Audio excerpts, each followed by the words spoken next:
ich dir noch angesäche, so bist du sie aller Ehre. Was ist Wundes hier geschäche?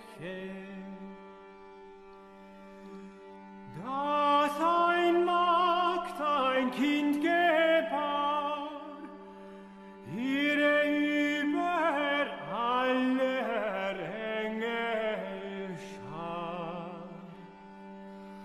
Was das nicht ein Wunder gab.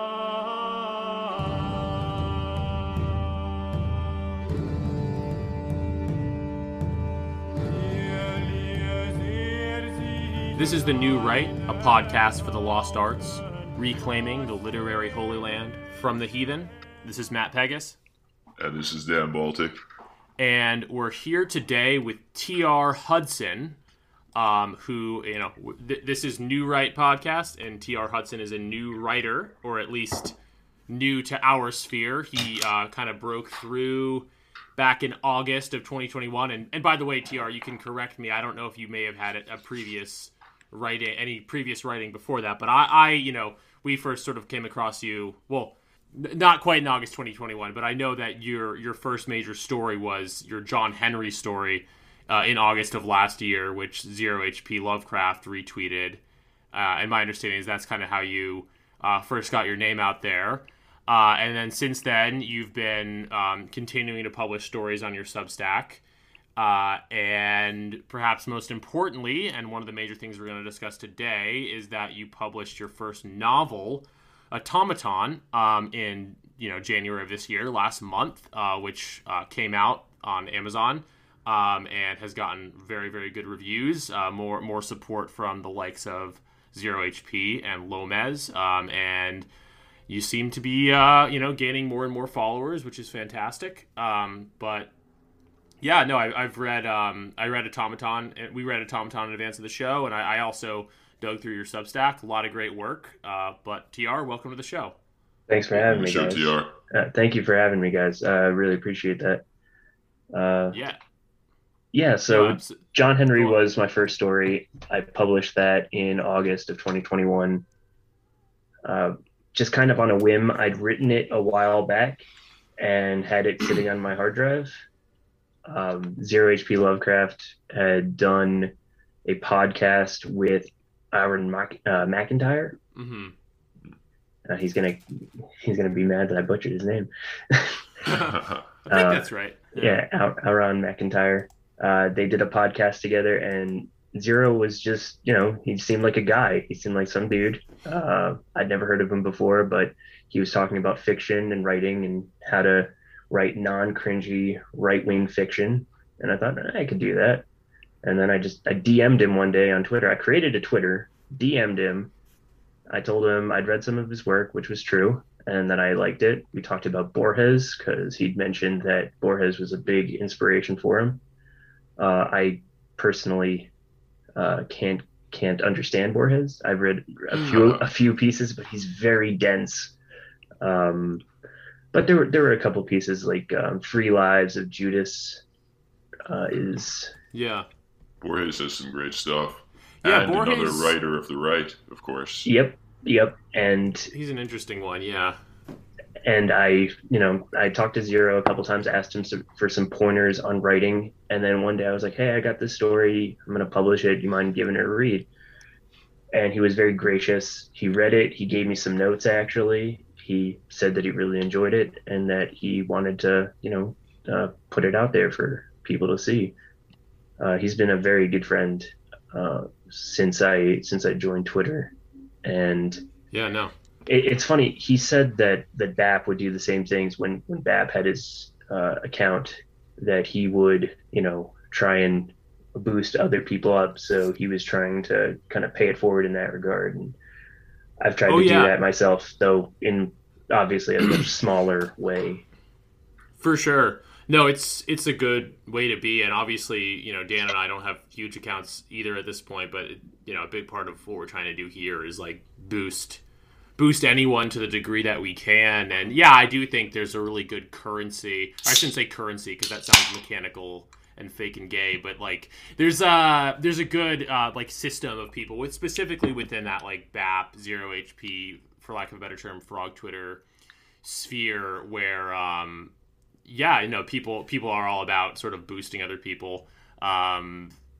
I can't say BAP ever like boosted me per se, but like even me with a tiny account, I have DM'd with him, which is pretty cool. Like a lot of these guys will, interact with you, which is pretty neat. Yeah, I mean, I think one of the things about like internet celebrity that people kind of, especially when your face isn't out there and people can't really like interact with you one-on-one, people think that, oh, he's kind of like a Kardashian, or he's kind of like, Tom Cruise, or whatever. I can't go approach him. No, most of the time it's just people. Yeah, exactly. And BAP would just follow people who, he liked. And like my old nuked Twitter account, BAP just followed me one day. And I was like, oh, wow, that's pretty fucking cool. Yeah, no, totally. Like, and I try to follow most accounts back too. I think it's the better way to be. Like, obviously we're all trying to achieve whatever degree of status, but like being willing to be like a team player is pretty valued, I think, in our sphere, which is neat. Well, I mean, there's constant attack from one direction. You don't need to get attacked from the other direction too. I know, exactly. And I hate like online fucking drama stuff, but like, you see this stuff break out between the Achilles stuff was funny though. That was I guess it was pretty funny. I was kind of tuned out. I try to mostly tune up, but so I don't want to way too far into drama, but at the same time it's like whenever I see people, and I'm not talking about the Achilles thing, which was funny, but like these broader beefs that break out, it's like why waste so much energy going after people who like mostly agree with you when there's so much more of a concrete enemy, or to struggle with in real life and in real politic. It just doesn't make sense. I think it's just human nature. People feel the need to have these squabbles, but I much prefer the collaborative mode. Yeah, no, I definitely prefer that as well. I think it also has to do with the fact that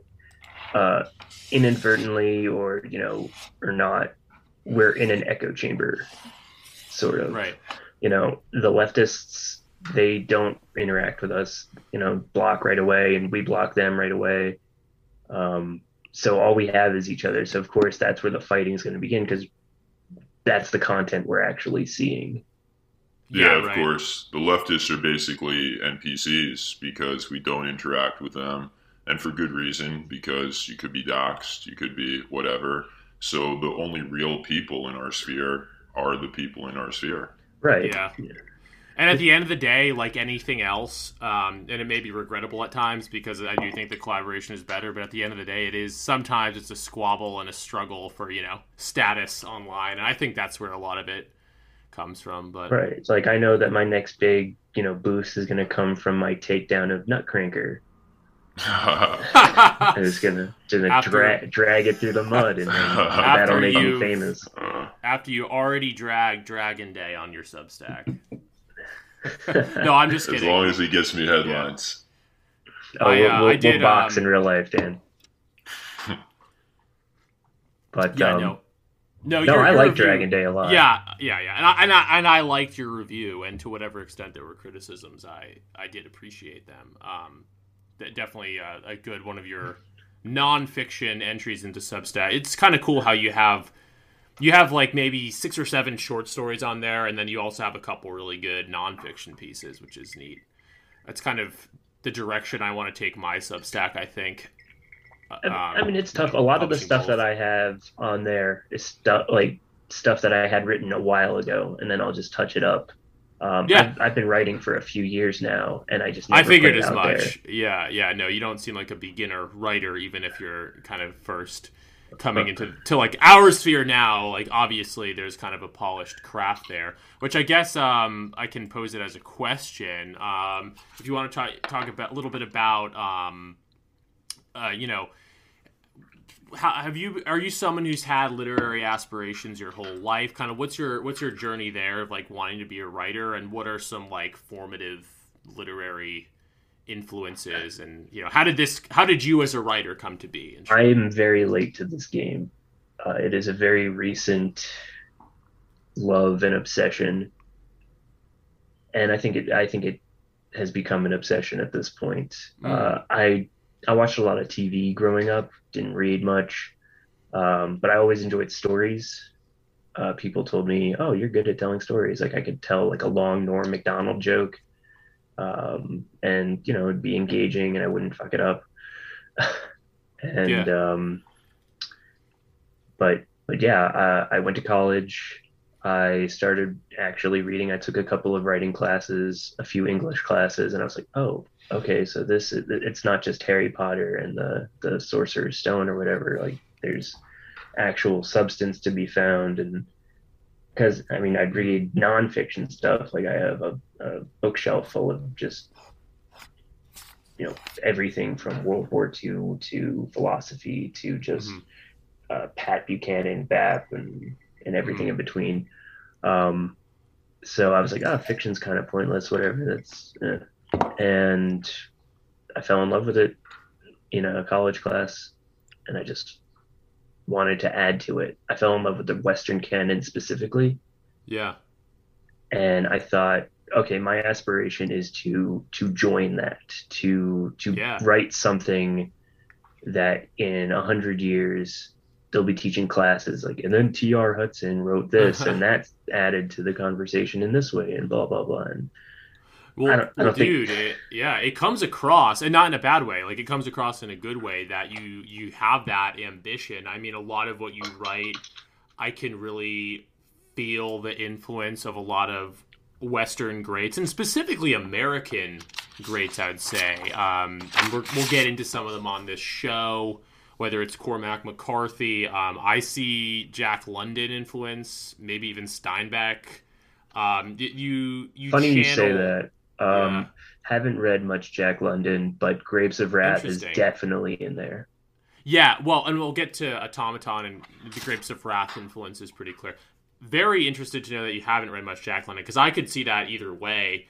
Like, I wasn't sure if he was like a direct influence or if you just were kind of writing about some similar themes independently. But specifically in the John Henry story, which I guess for our listeners, we didn't exactly lay it out, so maybe we should get into what that story is all about. But especially given what's going on in the news these days. Right. Yeah, no, 100%. But I'll preface it by saying that I felt as if Jack London was like all over that story. But again, it doesn't like shock me that you haven't read much London, because one could come to these themes independently. But nevertheless, I think it's a story that Jack London would have liked. But why don't you, if you don't mind, just kind of summarize real quick what the John Henry story is all about? Sure. And just first, Jack London is somebody that I want to read. Definitely, he's on my list, but I feel like you read Jack London more when you're younger. And like I said, I didn't really read much as a kid. But I hear you. It's one of those things that I definitely want to pick up. I don't even think I've read Call of the Wild. I've read like The Iron Heel and a few of his short stories. I was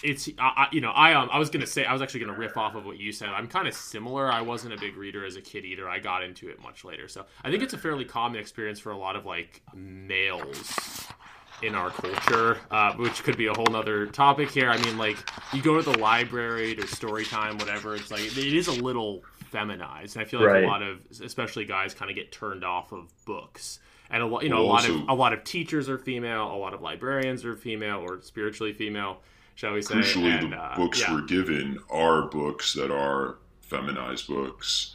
We're not given The Call of the Wild as, a child in grade school. We're given, I don't know what exactly. I mean, I remember in high school getting Riley feminist I just literature being and what have you. Yeah, being in book clubs, like, even as a young teenager, and it was all, like, female protagonists, this, that, and the other thing, which, not necessarily bad books, but at that age, you want something, especially as a kid, when there's and especially now with the internet, it's probably even worse. Like, when there's all this great TV and Pokemon out there, whatever, like, yeah, why are you gonna it just seems like a very girly thing. So like I share that experience really. I got into literature like first pretentiously perhaps as like a 16, 17-year-old, and then in college it became a more genuine love. But we won't go too far into the society other than to say, it's relevant to some topics we talk about here. Right. Literature and masculinity don't always seem to go hand in hand in American culture. It's kind of, what they used to. We got to reclaim and the we space. are reclaiming the literary holy land, as they say. Yeah, I got something cooking in the background we could talk about later that's kind of related to that. Great. But John Henry. Yeah. Right. So John Henry is the story of a truck driver who loses his job to automation. Mm-hmm. A multinational corporation, much like Amazon or Tesla, or like something kind of in between, buys a small trucking company, decides, hey, we're going to launch our fleet of autonomous vehicles. You guys are fired. Too bad, so sad. Sorry. And then it's just the story of this one man who has a choice to make. He can either, betray his comrades, his fellow workers, his friends, and work for this company as like a consultant, because there's, some interplay between him and his boss. They have a pretty good relationship. Or he can, stand and try and do what's right, but it comes at great personal cost. Mm-hmm. I think that's a pretty good summary. Yeah, no, we don't want to, without going into we don't want to many details. Spoil the but John Henry, of course, being a reference, was John Henry was the real John Henry a real person, or was it always a work of fiction? I should know that. I think it's apocryphal. Yeah, it's apocryphal. I think it's like it's probably more like Johnny Appleseed. Like I think there was a John Chapman, but right.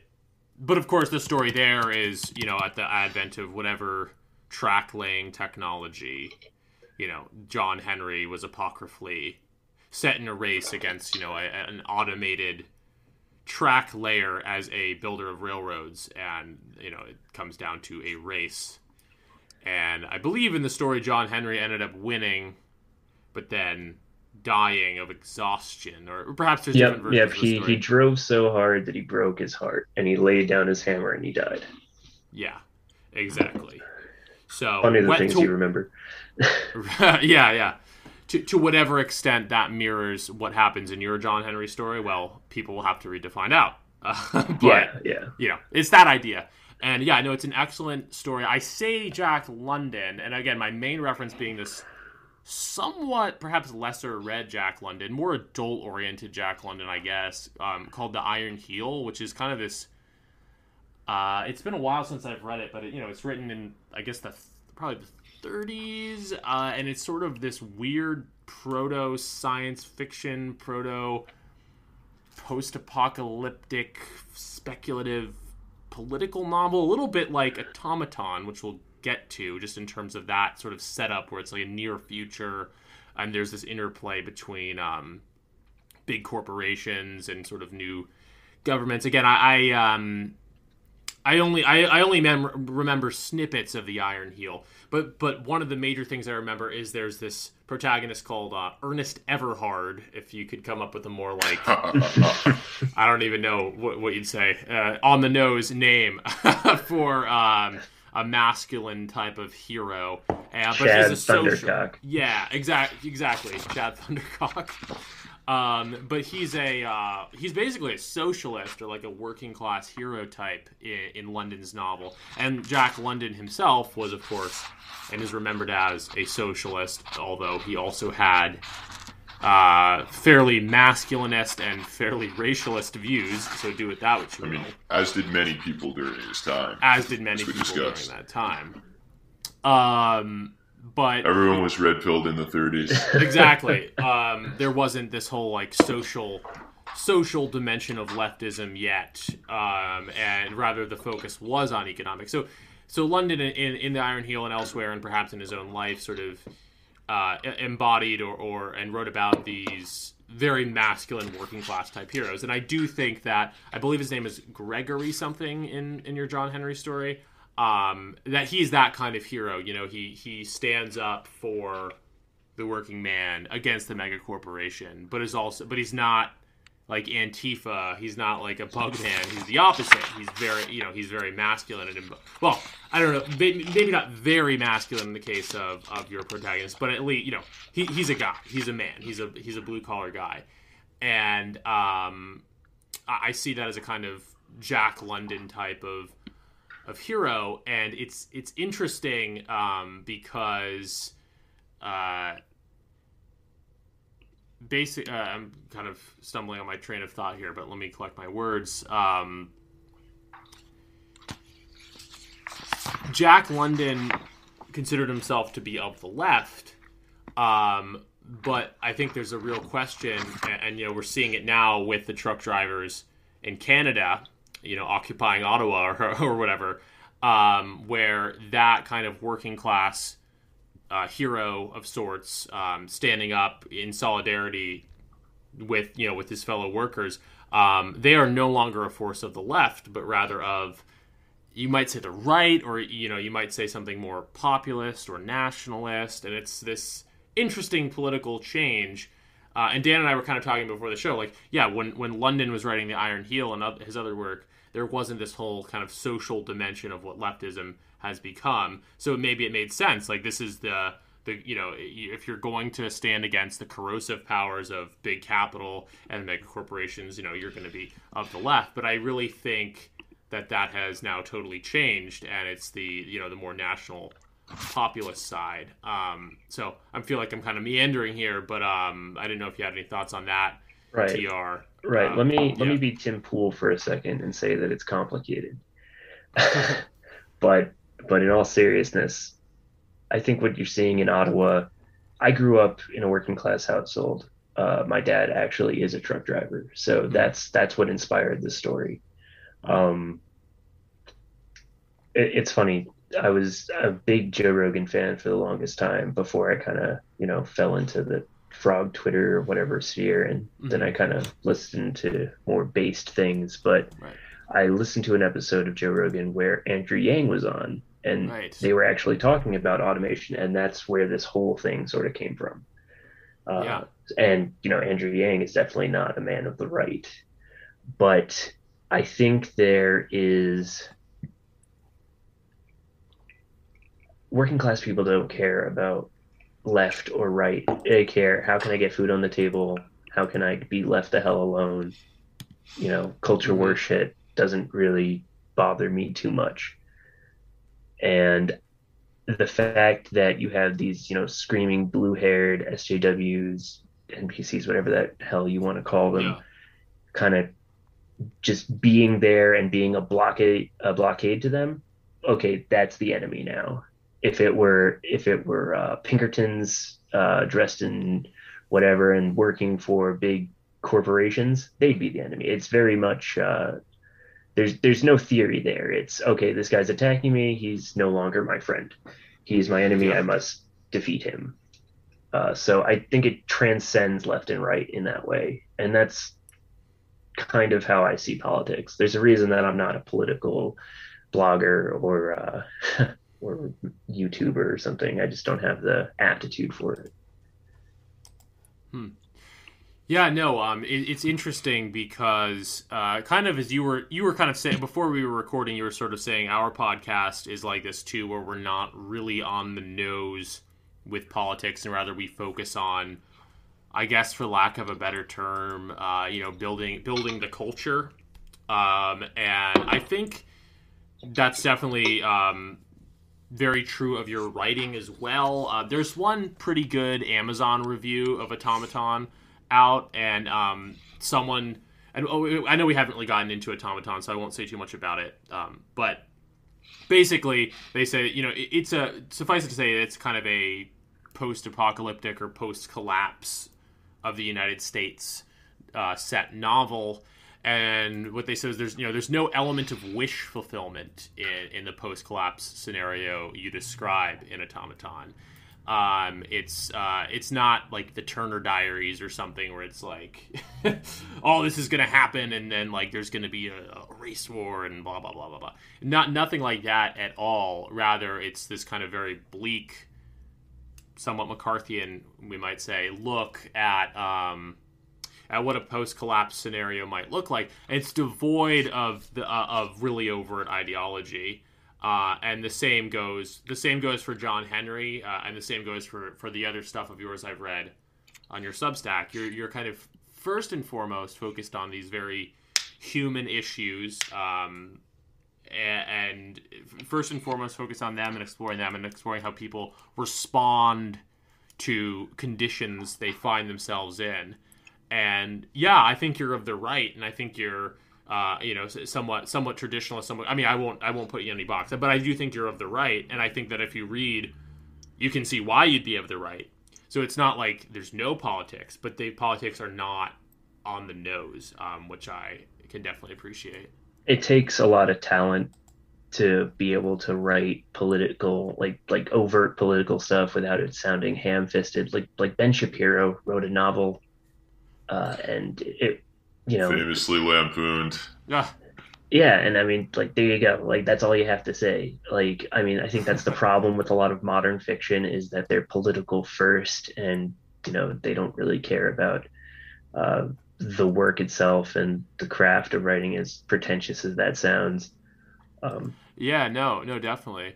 I mean, crucially in your novel, the division of America in this post-collapse world is not necessarily one that is divided between like the based right and the woke left. It's more nuanced than that, it seems.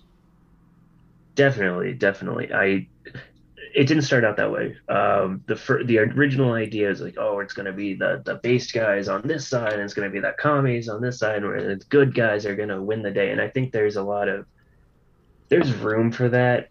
There definitely should be more good and evil stories. I just don't know if I have the aptitude to do that yet. Maybe one day, but it has to be very good in order to work. It's interesting because Automaton, and we'll kind of get into telling the audience specifically what Automaton is about momentarily and encourage them to buy it. But so I don't want to, obviously some people may not have the context we're talking about here, but Automaton is it's a blurrier reality where there's like a lot of people are out for their own interests to varying degrees, which sort of reflects reality in a lot of ways. But it's not like a relativistic novel either. It's just kind of more, it's nuanced. But I was actually really struck in John Henry that it's so hard, and this also is a little bit where the London comparison comes in. Like, it's been so long, just a matter of decades, since it's been like cool to write like good and evil type stories and to write just like a straightforwardly heroic type character. I haven't read much Ayn Rand, and I don't even know how you feel about Ayn Rand, and I certainly am not like, I've got her books here, but I haven't read them. They're crisp and new, and probably will stay that way for a while. I appreciate Ayn Rand on a lot of levels, but I'm definitely not like a Randian objectivist or anything. But she often gets dragged for like, she writes these ridiculous, like masculine, flawless heroes and like Mary Sue type characters or whatever. And like, yes, there's criticisms to be made there, but like, it's been so long since it's been like cool to write in that like mythic vein of like, this is just like a heroic guy doing something great. That and John Henry is more nuanced than that too, your story, but at the same time it was pretty cool to see just like, oh, this is a guy making sacrifices to do something right and do something heroic. I can't really remember the last time I read a story with that kind of leaned into that type of protagonist so much, so I did appreciate that. Right. And I mean, the character is my dad in a lot of ways. Right. Like, and my dad's definitely my hero. Yeah. So I couldn't, I had to make him look good. Yeah. No, and he did. And I think it's cool. It's not like something fake and gay, like neo-sincerity, but rather it's just, it's like good sort of right wing writing, because it's like, no, I don't even know if you could call it right wing. yeah, I think maybe like not. I don't want to put in too much of a because box. really, I mean, this could be like you could definitely read that and say, oh, this is like a calling card for socialism and Oh yeah. how the working class needs to rise up and blah blah blah blah blah. And I think that, I mean, I definitely see Hmm. that I'm not, if socialism worked, I'd probably be not against it, you know, but it clearly doesn't. So, we might as well just throw that away. Yeah. Um,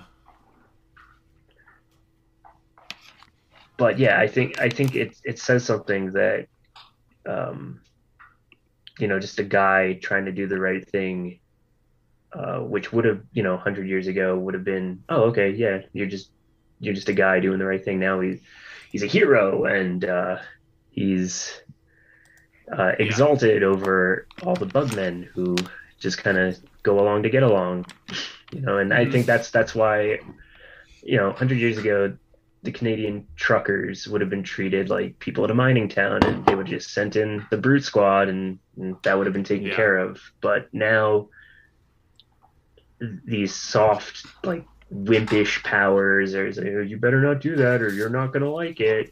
Like Yeah. no teeth behind the Right. threats, kind of thing is going on. So of course, people are going to be gravitated to somebody just saying, "All right, stop the nonsense. We're Yeah. not doing this anymore." And I think that's, and I've seen a lot of good responses to your John Henry story online. I think one of the reasons people found it so moving is because you were, the simplicity of that, the simplicity of just, this is a guy doing something, doing the right thing.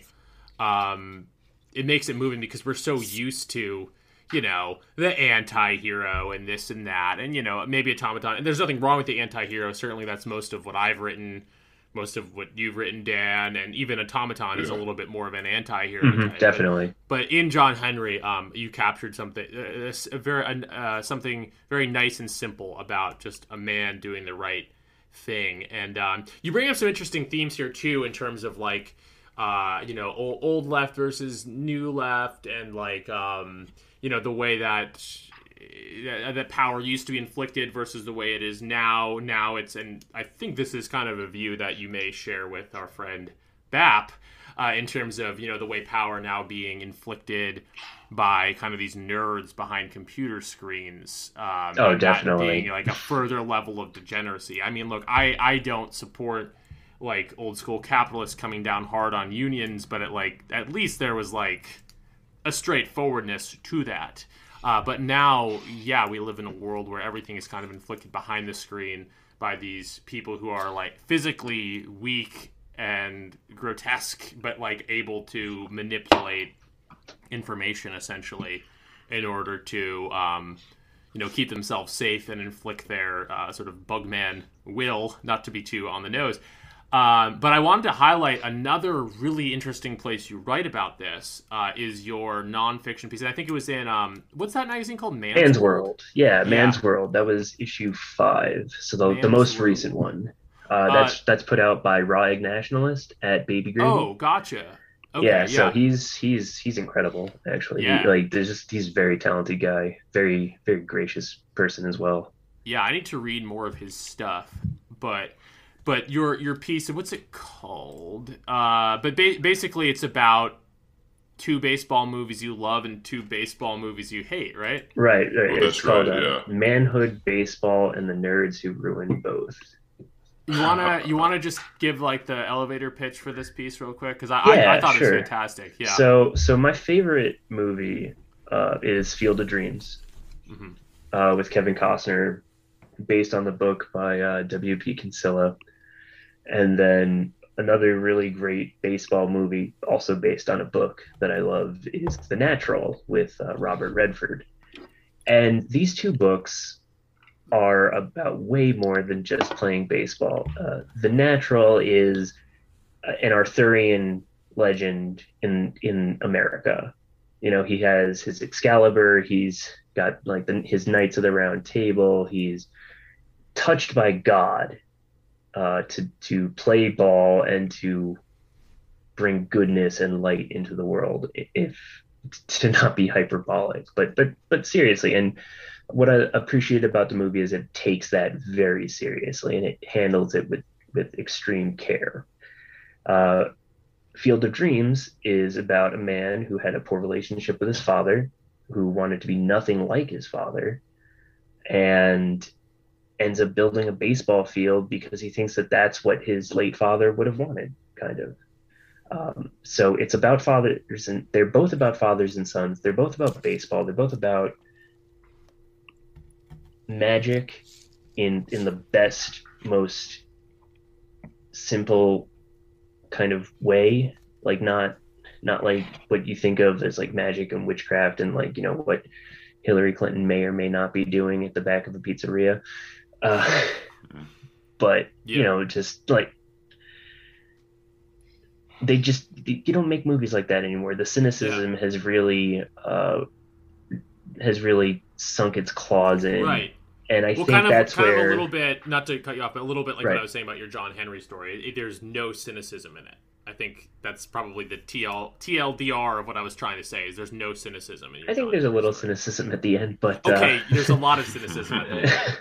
But that was but tonally, like, yeah, you get what right. I'm saying. No, I get you, and I think that cynicism is represented in the movie Moneyball, which was another book by, I think, Michael Lewis, right? Yeah, by a Lewis. nonfiction book by Michael Lewis, and his whole deal is like math and analytics, and he does a lot of Wall Street books. I think he wrote The Big Short as well, which is also turned into a movie. And I liked Moneyball when it first came out. Like, I thought it was an entertaining film, but after watching Field of Dreams and The Natural, it's like, oh wow, okay, so this is what they're doing. It's not enough to be good at something. Now we have to quantify that. You have to be put on a scale, and you have to be turned into a machine in a lot of ways. Like, shit, wow. Takes the artistry out of it. Yeah, it sucks the magic out of it. Oh man, I mean, what's so cool about your baseball essay is that, like, it's such a specific example about baseball and about baseball cinema, and it's it's this small little piece of reality, but that process you described of, shall we call it the the magic of the world, the beauty of the father-son relationship, the beauty of baseball, America's pastime, rich with associations and images, and that is totally destroyed by this sort of bug by the nerd nerds thing. Yeah, and I don't want to make any over sweeping generalizations, but like I'll just as I probably do too often, recourse to Bronze Age mindset. Like, that is what BAP says is happening to the entire world, and I think that he's kind of right. Oh no, totally. Yeah. So you found the universal and the particular, so to speak. Yeah. No, and I mean, I think that's the only way.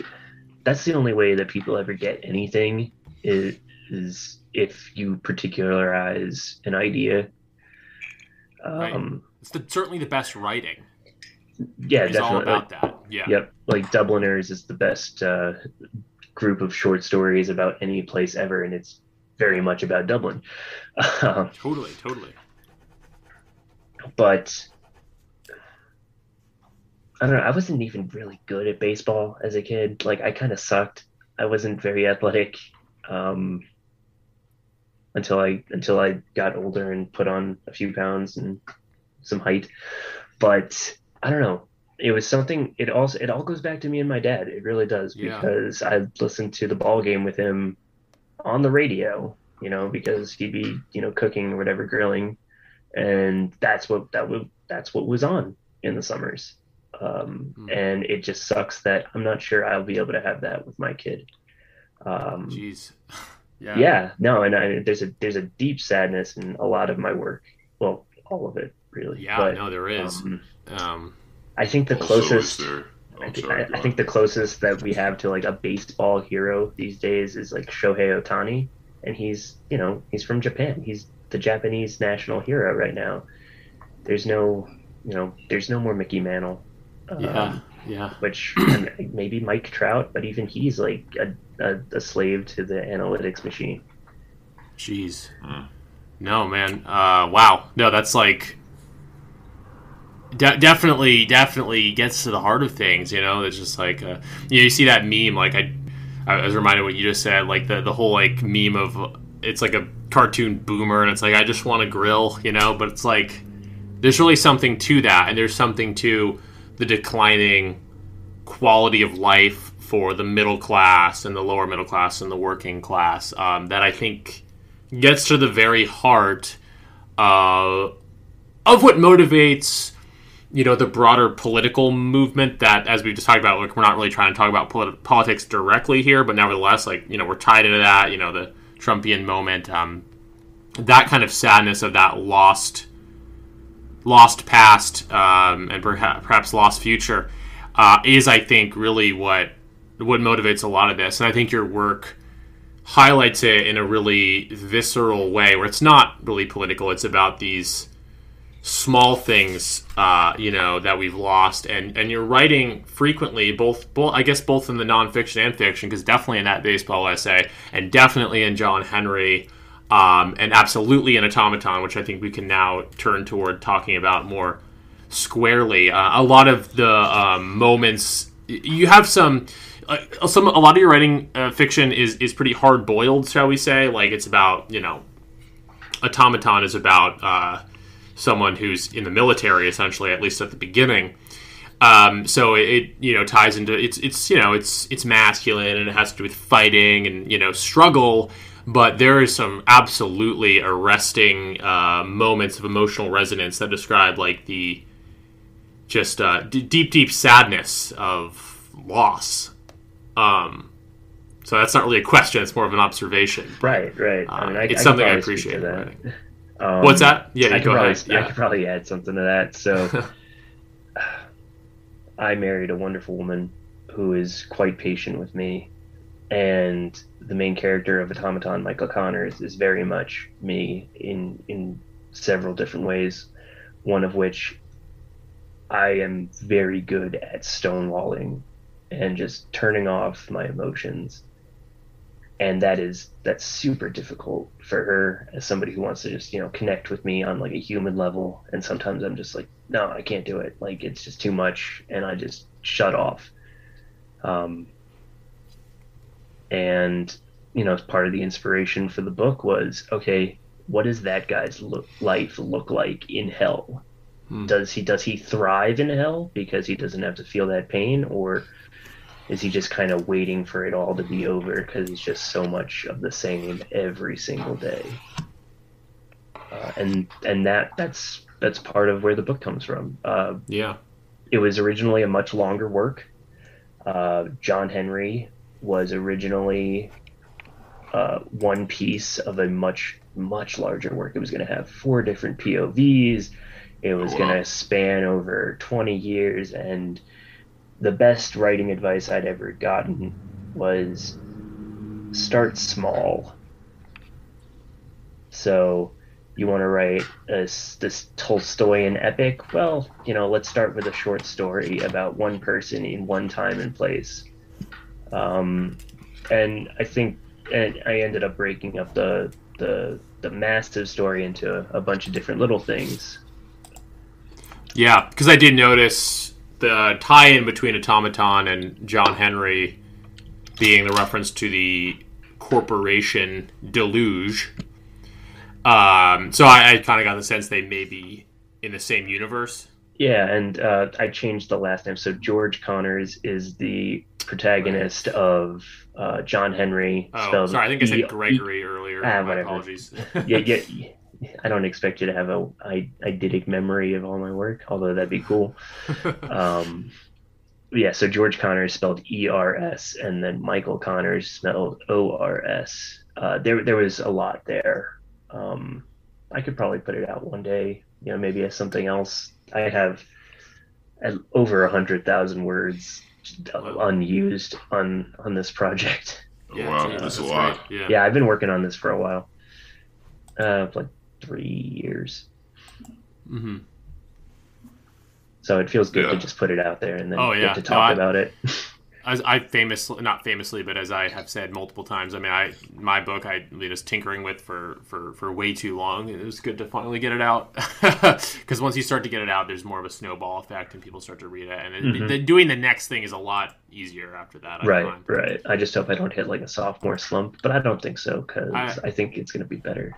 I'm not getting that vibe. It seems like you're pretty creatively like inspired, which is good. Yeah, once I finish this trilogy, because there are two other points of view on the book that, and we can talk about that a little bit later, but I'm worried about what'll come next. But we'll see. Yeah, we'll talk about that later, because I definitely, we can definitely talk. We can get into like the more like writerly commiserating or advice section of the podcast at some point.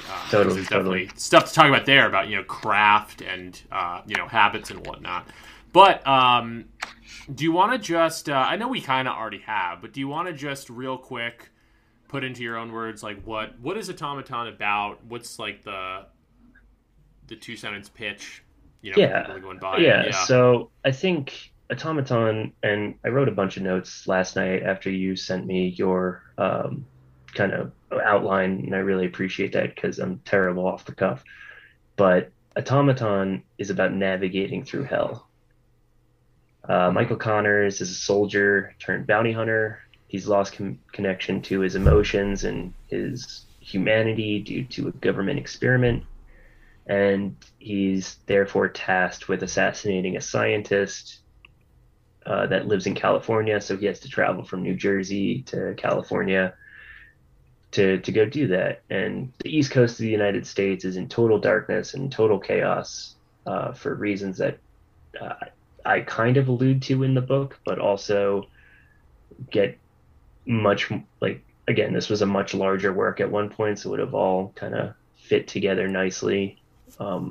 So that is to say that I know the reasons why. I have an explanation. It's just that character wouldn't know it. So I didn't know how to put it in without making it seem like really shitty. So he's tasked with going to kill this guy. And he has to pretend to be a refugee, trying to walk across the United States with a bunch of other refugees. And he's also doing his best to just try and regain his humanity as he does that. Yeah. No, that's it's a pretty obviously, because it's your book, pretty good summation. And you start off the quote you put at the head of the book is a Dostoevsky quote, which is also at the helm of your Substack. I'm going to butcher the actual quote, but it's something to the tune of, man is the creature who can grow accustomed to anything, right? Yep. I think that's a pretty good summary of it. I think so too. Yeah. Go on. Sorry. Yeah. No. So I read that comes from the which one is it? I'm staring at my bookshelf right now, trying to figure out which book it is. It's not Notes from the Underground, is it? It's Notes from a Dead House. Oh, okay. So that's interesting. So that's a story about an aristocrat who is imprisoned and sent to Siberia, and he has to adapt to prison life. Yeah. And it's obviously very, very, Dostoevsky famously was sent to Siberia for a while. He was almost shot, and that was a huge turning point in his life. So yeah, I've always really resonated with that quote, and I thought that it was a good summary of what I'm trying to write about. Yeah, I think so too, because a lot of what Automaton is about him. Just again, it's not a super ideological novel. It's a novel about I hope not, but in many ways feels like a realistic sort of post-collapse United States scenario, not overloaded with any ideological wish fulfillment, but rather just corporation controls here, some kind of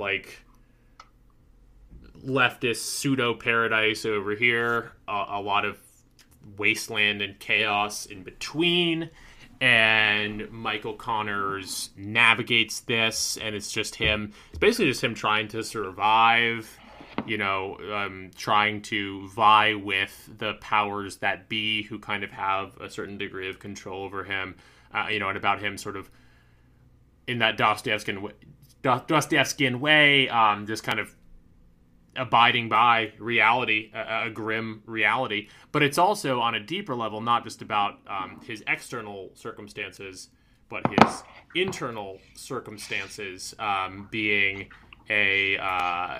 correct me if this is the wrong way of putting it, but like a neurologically altered super soldier of sorts. Yep. No, I think that's definitely what I was going for. Yeah, totally. I leave it kind of vague, intentionally, because he doesn't even know what the hell it is that's done to him. It's very rare that somebody knows what's being done to them in the biomedical security state. No, I think that's a good way of putting it.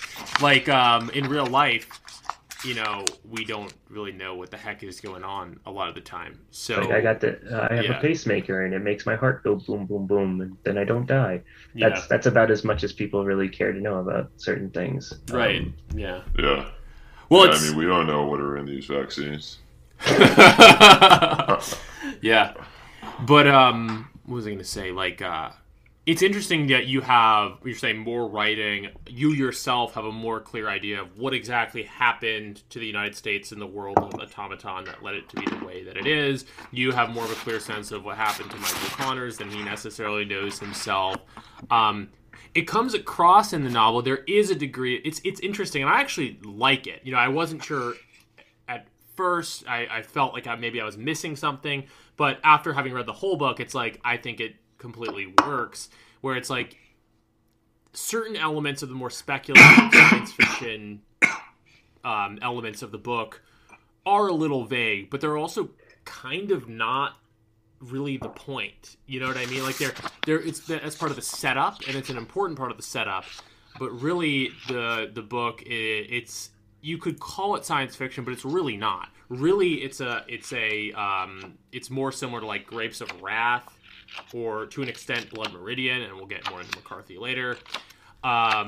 It's a novel about a pilgrimage, or not pilgrimage, I guess has more of a hopeful endpoint. It's a novel about an immigration from one side of the country to the other. Right. And I think, like, I wanted to do like near future science fiction, so like you're not going to be dazzled by the stuff that's out there. It's just going to be maybe incremental improvements on the things that we have now.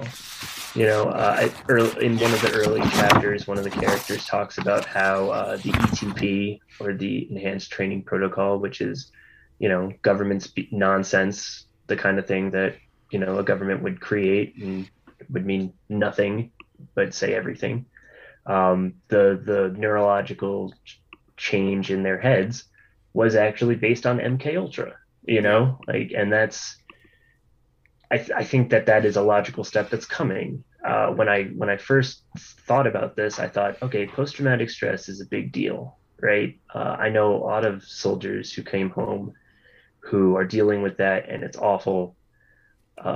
So what is the government solution to that? Well, it's not going to be, we're going to stop fighting pointless wars and, leave you abandoned and addicted to drugs when you get home. We're not going to stop doing that. That's good for business. But we are going to, give you a little medical treatment, and you're going to be totally fine being, like a soulless killer. And you're going to come home, you're going to be able to turn it off. And it's like you were never gone at all. Well, what happens when that breaks? That's Michael Connors. Yeah. So that's what that is, I guess. That makes sense. It's sort of the ETP, which is the way in which Michael Connors is neurologically altered, is essentially a way to distance him from what would be post-traumatic stress. And basically, as we kind of talked about earlier, it's one of these elements where, some bug man behind a desk comes up with some way to sort of turn us more into, some analytic-minded person finds a way to further automate us essentially and become even more mechanically good at what we do. In Michael Connor's case, it's him as a soldier. I mean, is that pretty much something? Yeah, I mean, man is a creature that can get used to almost anything, for better or worse, you know?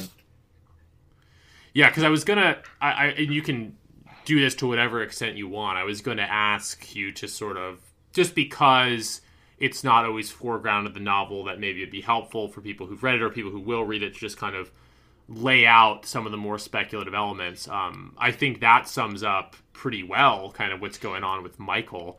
Do you also want to just put a real quick, to whatever extent, and maybe you want to reveal it more in future fiction, but like what how exactly, and I'll give my own little spiel on this in a sec actually, but like how would you describe the state of the United States post-collapse in your novel? Because first I'll just co-sign and say that, like, yeah, it is, you do a really good job of like these incremental changes and like pretty realistic like type of scenario, and it's not brought to the extreme. It's like, yes, a corporation akin to Amazon could control a portion of the country if if there was a collapse scenario. And I also wanted to kind of compliment like the Pacific state paradise or whatever on the West Coast is like, I like how it's like kind of dystopian and kind of progressive, but like not that progressive, not that dystopian. It's kind of just like shitty. But anyway, I'll let you put it into right. Yeah. And I mean, like, it has to, so the PSR, the Pacific States Republic, has to be just good enough that people are thankful to live there and not, on the East Coast, but just terrible enough that like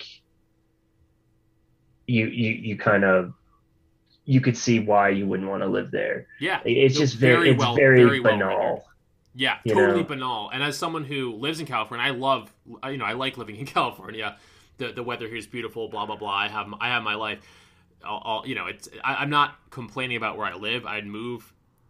I'm not just gonna like heap on California here. But I will say there's an element of what you describe as the West Coast Republic that's like kind of reminiscent. Like, no, I don't think I'm gonna get sent to a gulag. But, like, there is this kind of underlying, vaguely totalitarian, Kamala Harris-branded leftism that's just, like, in the air that you just kind of have to live with. Right, and it's not even, it's not really a gulag, or they at least don't describe it as a gulag. It's more, oh, this is for your own good. We have so many homeless people. Let's get them to work. Let's get them, let's help them by picking our food for us. It's like very much this, there's a lot of justification that goes into the decisions that are made there, and it comes from like this care and safetyism that we see today.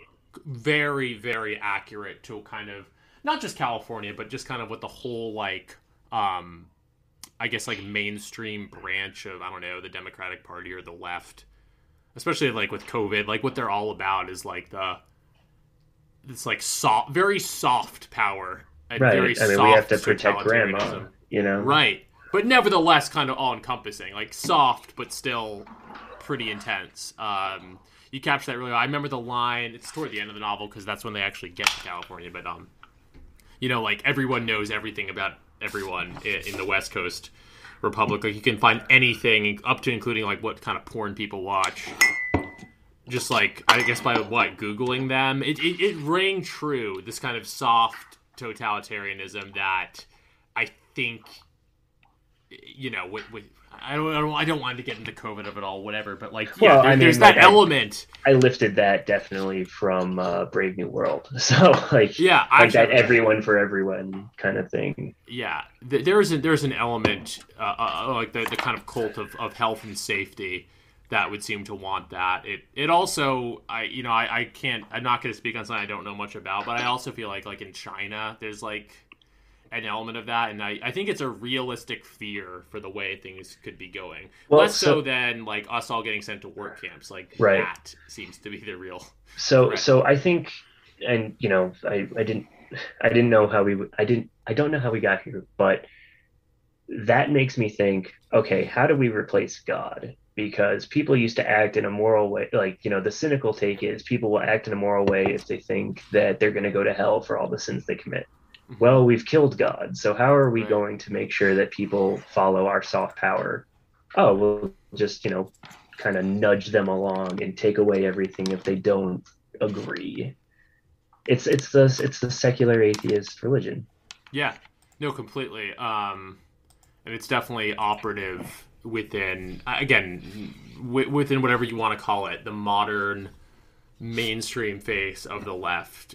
It definitely is all about inflicting this sort of thing. But at the same time, it's better than hell. It's better than starving to death. So yeah, it's better. Like, in the case of Automaton, better than what's going on the East Coast or like in between. Yeah. It's well, and for some it wouldn't be better. Like guys like Donahue, which I know that we wanna talk about him, but it's really funny. I was going to have a chapter with like a BAP type figure, and he'd be like a horseman on the prairie, just kind of like enjoying life away from technology, but I just couldn't. It felt too ham-fisted and felt like I wouldn't be able to capture it right. But I did want to have like a counterbalance of like, no, like you can make a life out here in the quote unquote wasteland and be happy. But I don't know. I'd rather write like something like that isn't super hopeful than something super hopeful that is shitty. Mm-hmm.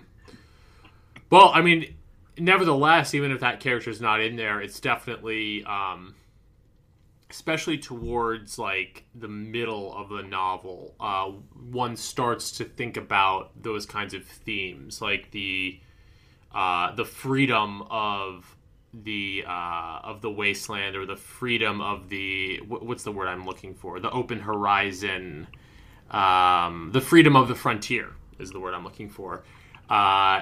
Most of your book is not about freedom. Most of it is about the opposite and about navigating through hell. But there is a little bit of a glimmer, like, towards a roundabout in Nebraska, shall we say. Heaven's in Nebraska. Everybody knows. What's that? Heaven's in Nebraska.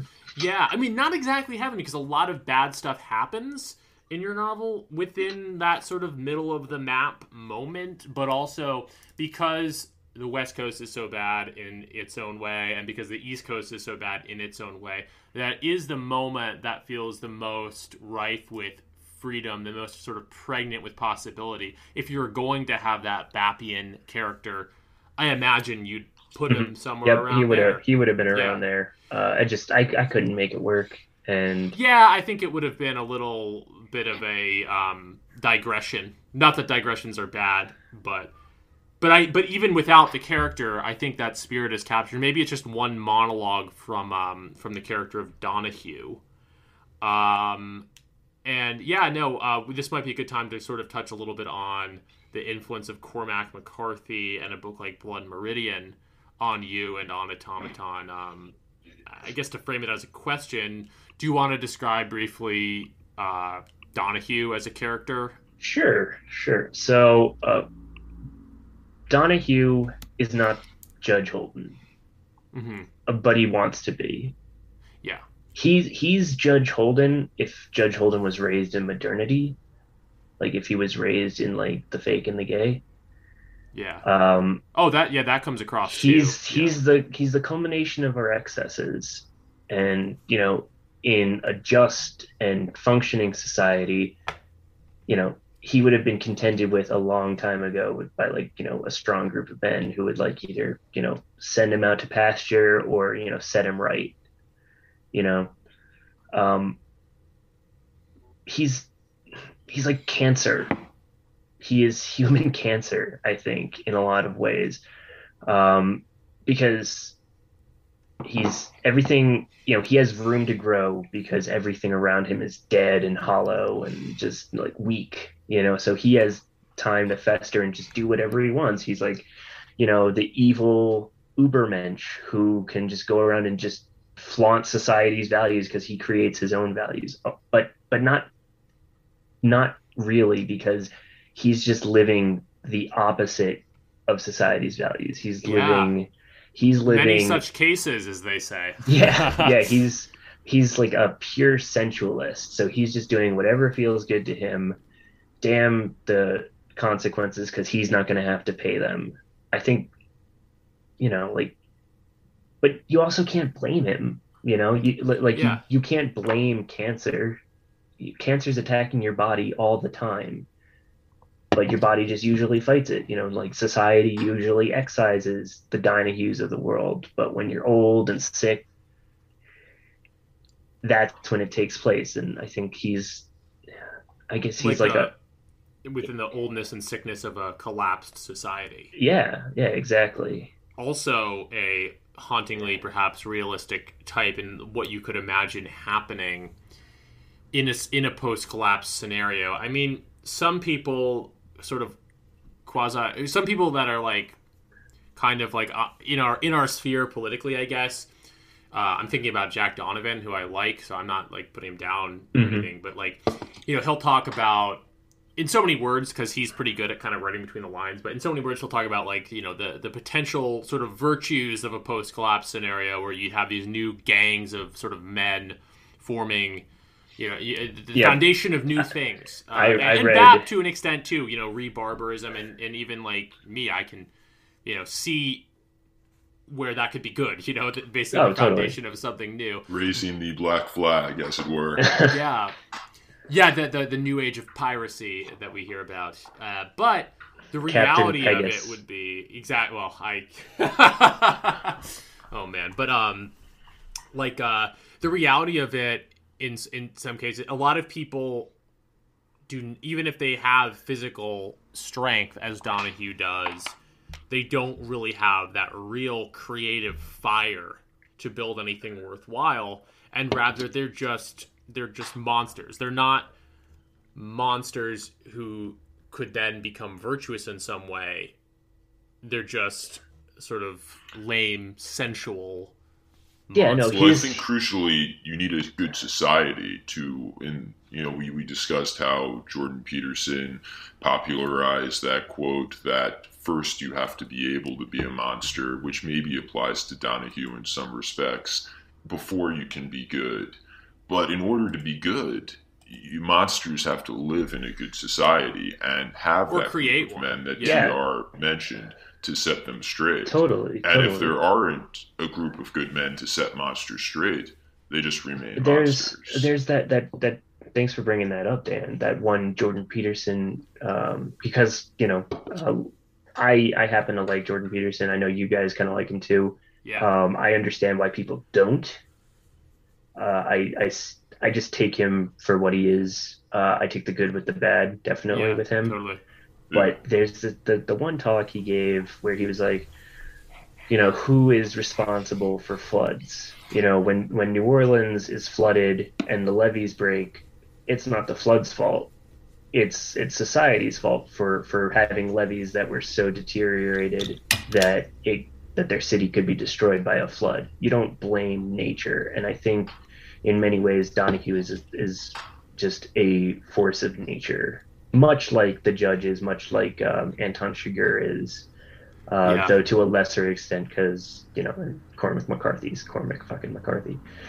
But like that dichotomy is also really interesting. Like, to what extent is Donahue Judge Holden? To what extent is he not? Because Judge Holden, one of the great villains in American literature, he embodies this spiritual evil. It's too simplistic to say he's like Satan. I mean, way too simplistic to say that, but like, he has this spiritual depth of like representing war and sort of parroting, becoming a mouthpiece for Nietzsche and Heraclitus, who is the father of all. Donahue is a bit like that, but you highlight something really interesting where it's like, I think some men can follow all the paths of, liberating themselves from popular morality and making their own laws, but still just be on some fundamental soul level, or maybe it's because they aren't brought up, maybe is it nature versus nurture, and maybe there's a little bit of both. They just don't have it in them to be either a monster of the sort of fecund depth of a Judge Holden. They don't have that in them, nor do they have it in them to be, great heroes and founders of new things either. They don't have that creative power. I think what I'm trying to say is like, some people, some people just don't have it in them, and it's like, or rather that simply like simply being on the frontier and liberating yourself from morality, simply being a pirate is not enough. It's not sufficient. Maybe it's necessary in terms of the foundation of new things and all this, that we're, this kind of Bappian vein of like re-barbarism and the foundation of like new, civilization. Like maybe it is necessary that we break free of everything, but it's not sufficient. A lot of people are still just going to be kind of lame bottom feeders, and that's not to put down Donahue as a character, but it was interesting to hear you say that, because I wasn't sure if your intention was more like, this is my Judge Holden. Right. But you were quick, to say like, he's not Judge Holden. He's no. And I mean, also, yeah. I also don't think, like, I think it'd be the height of arrogance to say that he's Judge Holden. So I also wanted to, correct that, nip that right in the bud, because, like, I have the utmost respect for Cormac McCarthy and his writing, and just, I'm going to fanboy a little bit, but just to hear people make those comparisons, is like more satisfying than the best meal I've ever had. Yeah.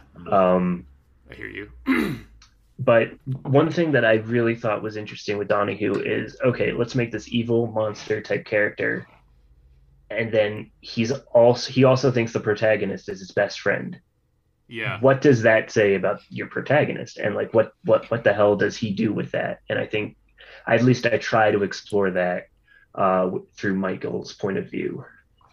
Yeah, no, it's interesting. And yeah, kind of where Donahue is similar and not similar to Judge Holden is interesting. In some ways, he's more Judge Holden. It's like, it's not even clear if he's actually a human in a way. Yeah. Whereas Donahue is very much a human. Donahue he's maybe a psychopath, but also like, you see these moments where he's like, oh, kind of buddy with Michael. Like it's a little different. And it's very interestingly explored. Like, yeah, what does that say about Michael? But yeah, no, again, just where he differs, where he's similar and where he's different from Judge Holden is interesting. And you sent us a very, very good review or summary or gloss on Cormac McCarthy by a poster called Astral. Is that right? Yep. I think right now he's Estricos. He is, if you read his Substack, he's fantastic in terms of his literary analysis. You guys would I suggest you reach out to him, because I know that you like, I think I'm going to. David Foster Wallace, and he has a lot to say about him as well. I think I was in a thread with him, Zero, and Last Things, and I think Last Things is trying to poach him, so you guys better get him first.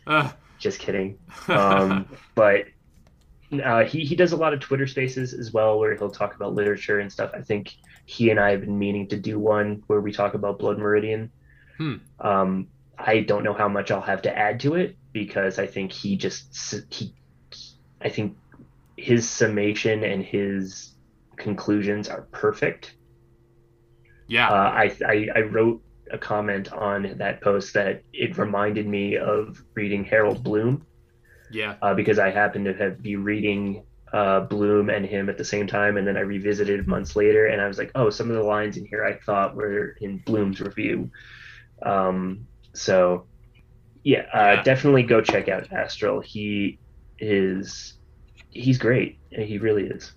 Yeah, Dan, we should try and get him on. I mean, I read the Blood Meridian. So first of all, this is just a good coincidence, because it is relevant, I think, to Automaton and the discussion today. But I just read Blood Meridian for the first time this past fall and enjoyed it a lot. And then, I read Astral's review of it on Substack, and it's a quick read too. It's not. He also has a follow-up to it. Yep. That ties it into Apocalypse Now, actually. Oh, great! And he makes the point that if anybody could ever play the judge in film, it would have been no Marlon doubt. Brando. Marlon Brando, no doubt. I've never thought of that. That's interesting. Yeah, because Colonel Kurtz is basically the judge in a lot of ways, right up to the physical appearance, right?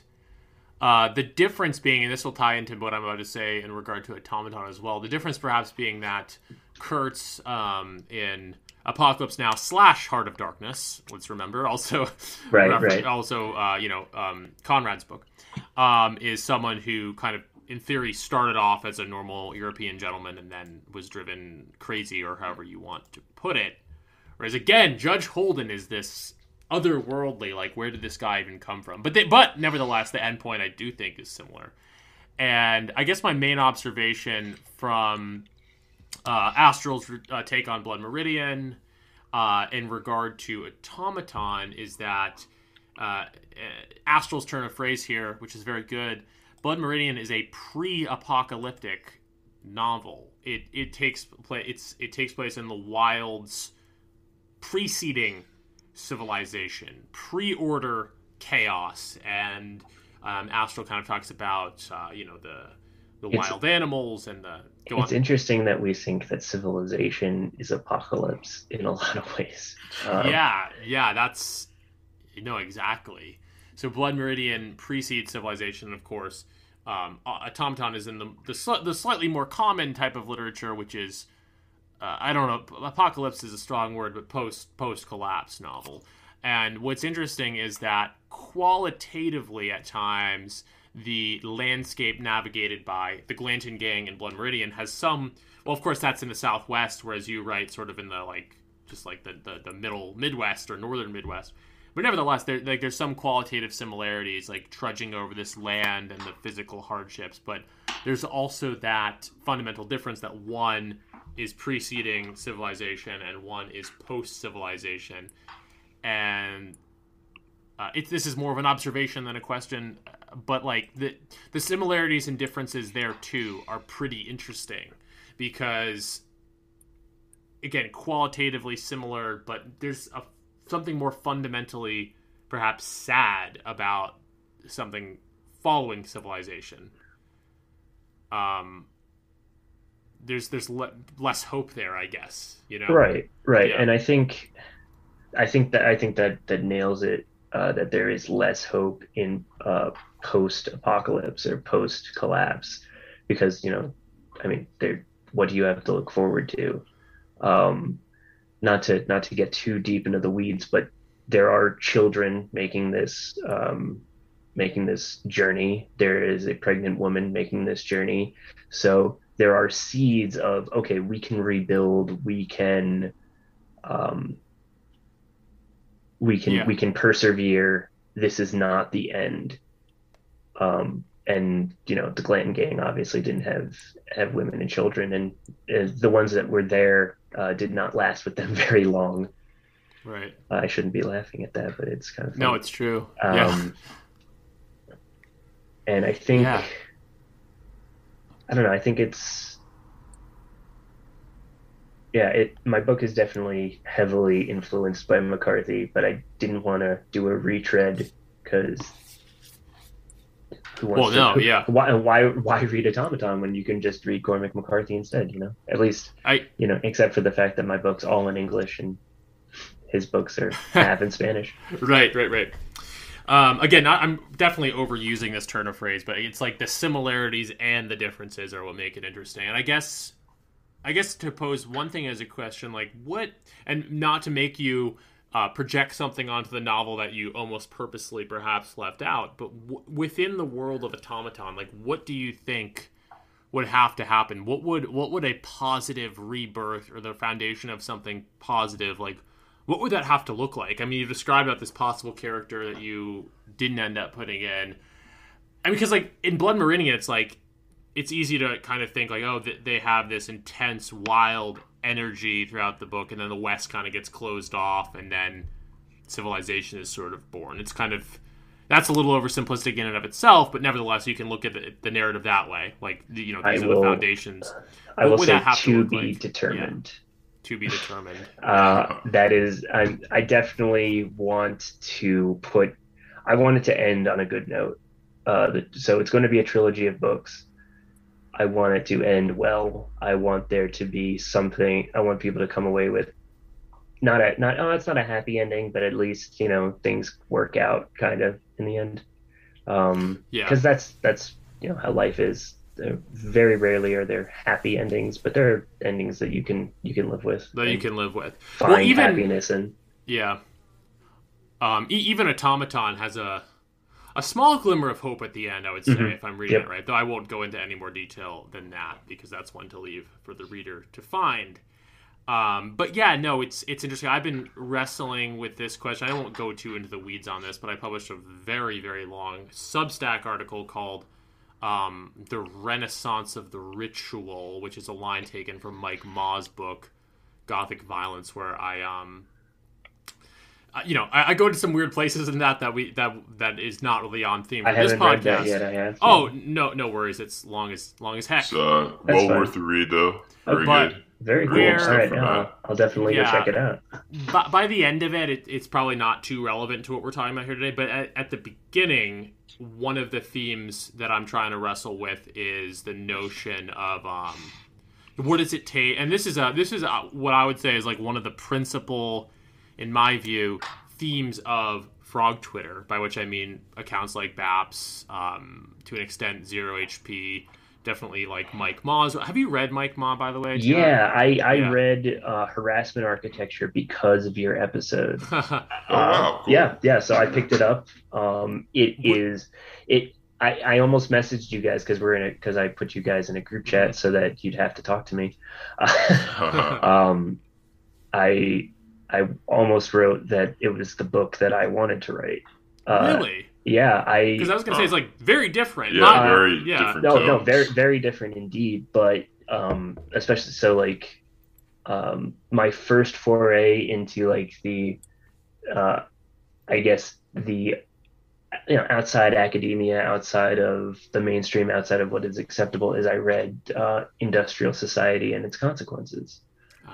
Or Industrial Society and Its Future, rather, by Uncle Ted. And I've just, you see me on Twitter, I've got the little tree, which means that I'm all about him. And Mike Maugh, I wrote him an email, actually, praising his book, because that's, how I meet most people, is that I'll just, read their work and tell them how much I like it. And most of the time, people like that, so they want to be my friend, which is cool. Did he get back to you? No, he hasn't gotten back to me. I hope so. I always do it with no expectation that people will get back to me. I've just had the luck and fortune that people do. I think that even worked out with you guys, where I pinged you guys on Twitter and I was like, "Hey, I like your podcast," and you're like, "Hey, awesome, you're writing a book too. That's cool," and that's how this kind of came about. Well, Dan and I get thousands of DMs a day, so right, very lucky.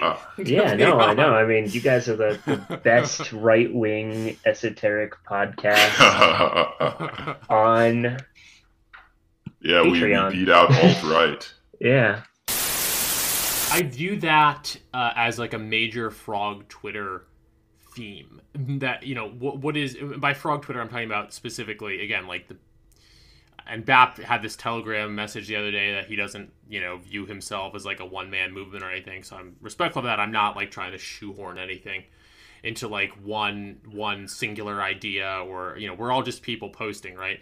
But I view a major Frog Twitter theme as distinct from like the traditionalist sphere, properly speaking, and obviously as separate from like conservative Republicans, is the notion of trying to think through what the foundation of something new would look like. The foundation of new traditions, I think, is a major theme animating a lot of kind of these more esotericist type Frog Twitter accounts. And there's a great quote that I quote in my Substack piece from Bap, from one of those publications we were talking about earlier, the Pierian Spring, I think the first issue, where he talks about how basically no one should talk about the continuation of tradition in the West anymore. Like, and we by the way, we don't necessarily co-sign on this. Like, you may have your own thoughts, TR. I don't know, and I'm not like fully endorsing, but I think it's the Bappian line on this is interesting.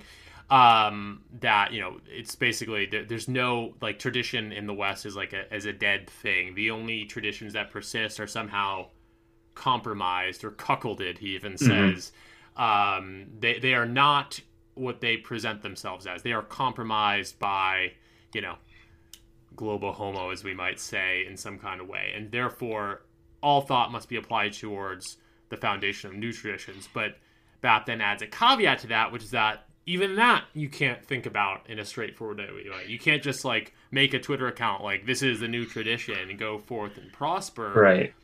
We're still in a phase and in an interesting sort of writing, in an interesting way, sort of Bap sort of shies away from saying what exactly he even means. He leaves some mystery, which is perhaps relevant to what we have to do now is lay the groundwork for the very potentiality of a new, you know, the foundation of a new tradition. And what does that look like? I view that as like a major theme of a lot of these kinds of accounts, and it's definitely something that animates a lot of my thought. We took a break there, so I'm kind of trying to remember where exactly that was what exactly this tied into, but I think it ties in definitely to the sort of post-order chaos of that you present in Automaton and the sort of freedom / chaotic state following collapse, and the notion of like how do you found something new, and I view it as a theme that a lot of people on our side are trying to think through. And you said, you know, like I asked like what would that look like in the universe of Automaton? You said TBD, which is definitely fair, but I will say this, that I think it is divinely inspired. I think that we are, you know, civilization as we know it right now is at a point that, biblical levels of degeneracy and just awfulness. And I think, I don't know. I'm not like one of those. I'm not one of those preppers who's like, it's coming. God's gonna, save the righteous and smite the sinners. And I'm not sure if that's coming, but I think that any way out needs to, any new traditions, any way out of the hell that we've kind of created needs to come from God. And that isn't even like Judeo-Christian. I know that there's a lot of infighting right now with pagan Twitter and Christian Twitter. Right.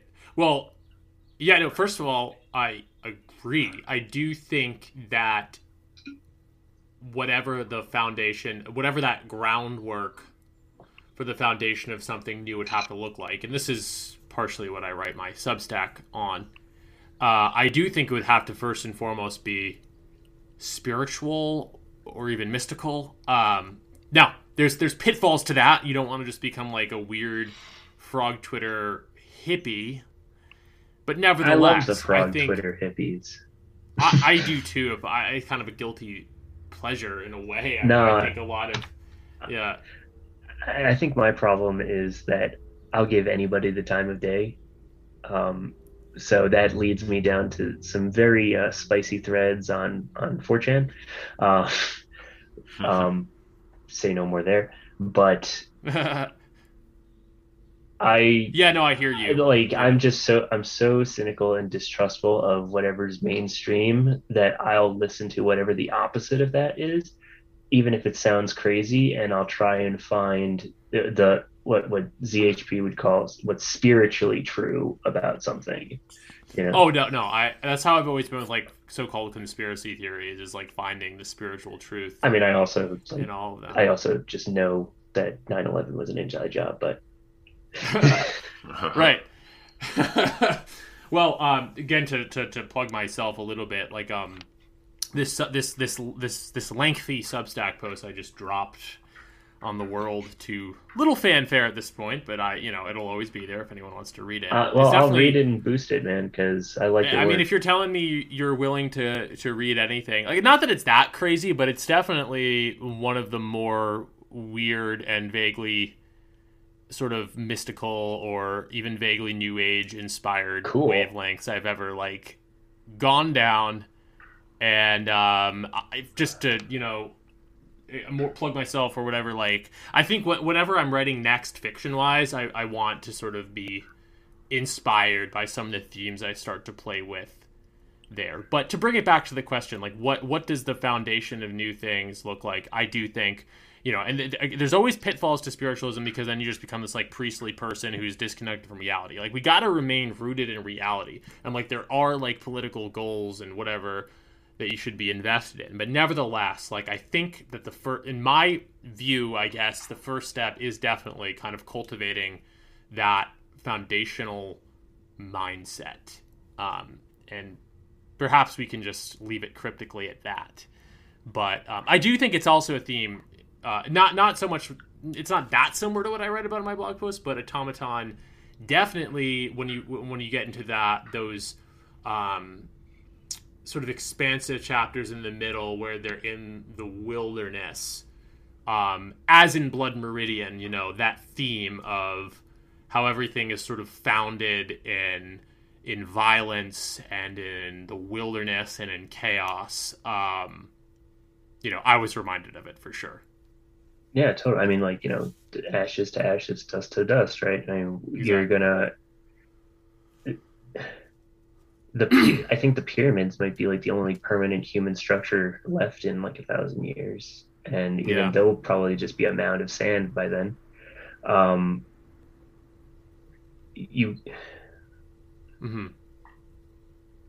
Like that, and maybe like a big patch of plastic in the ocean.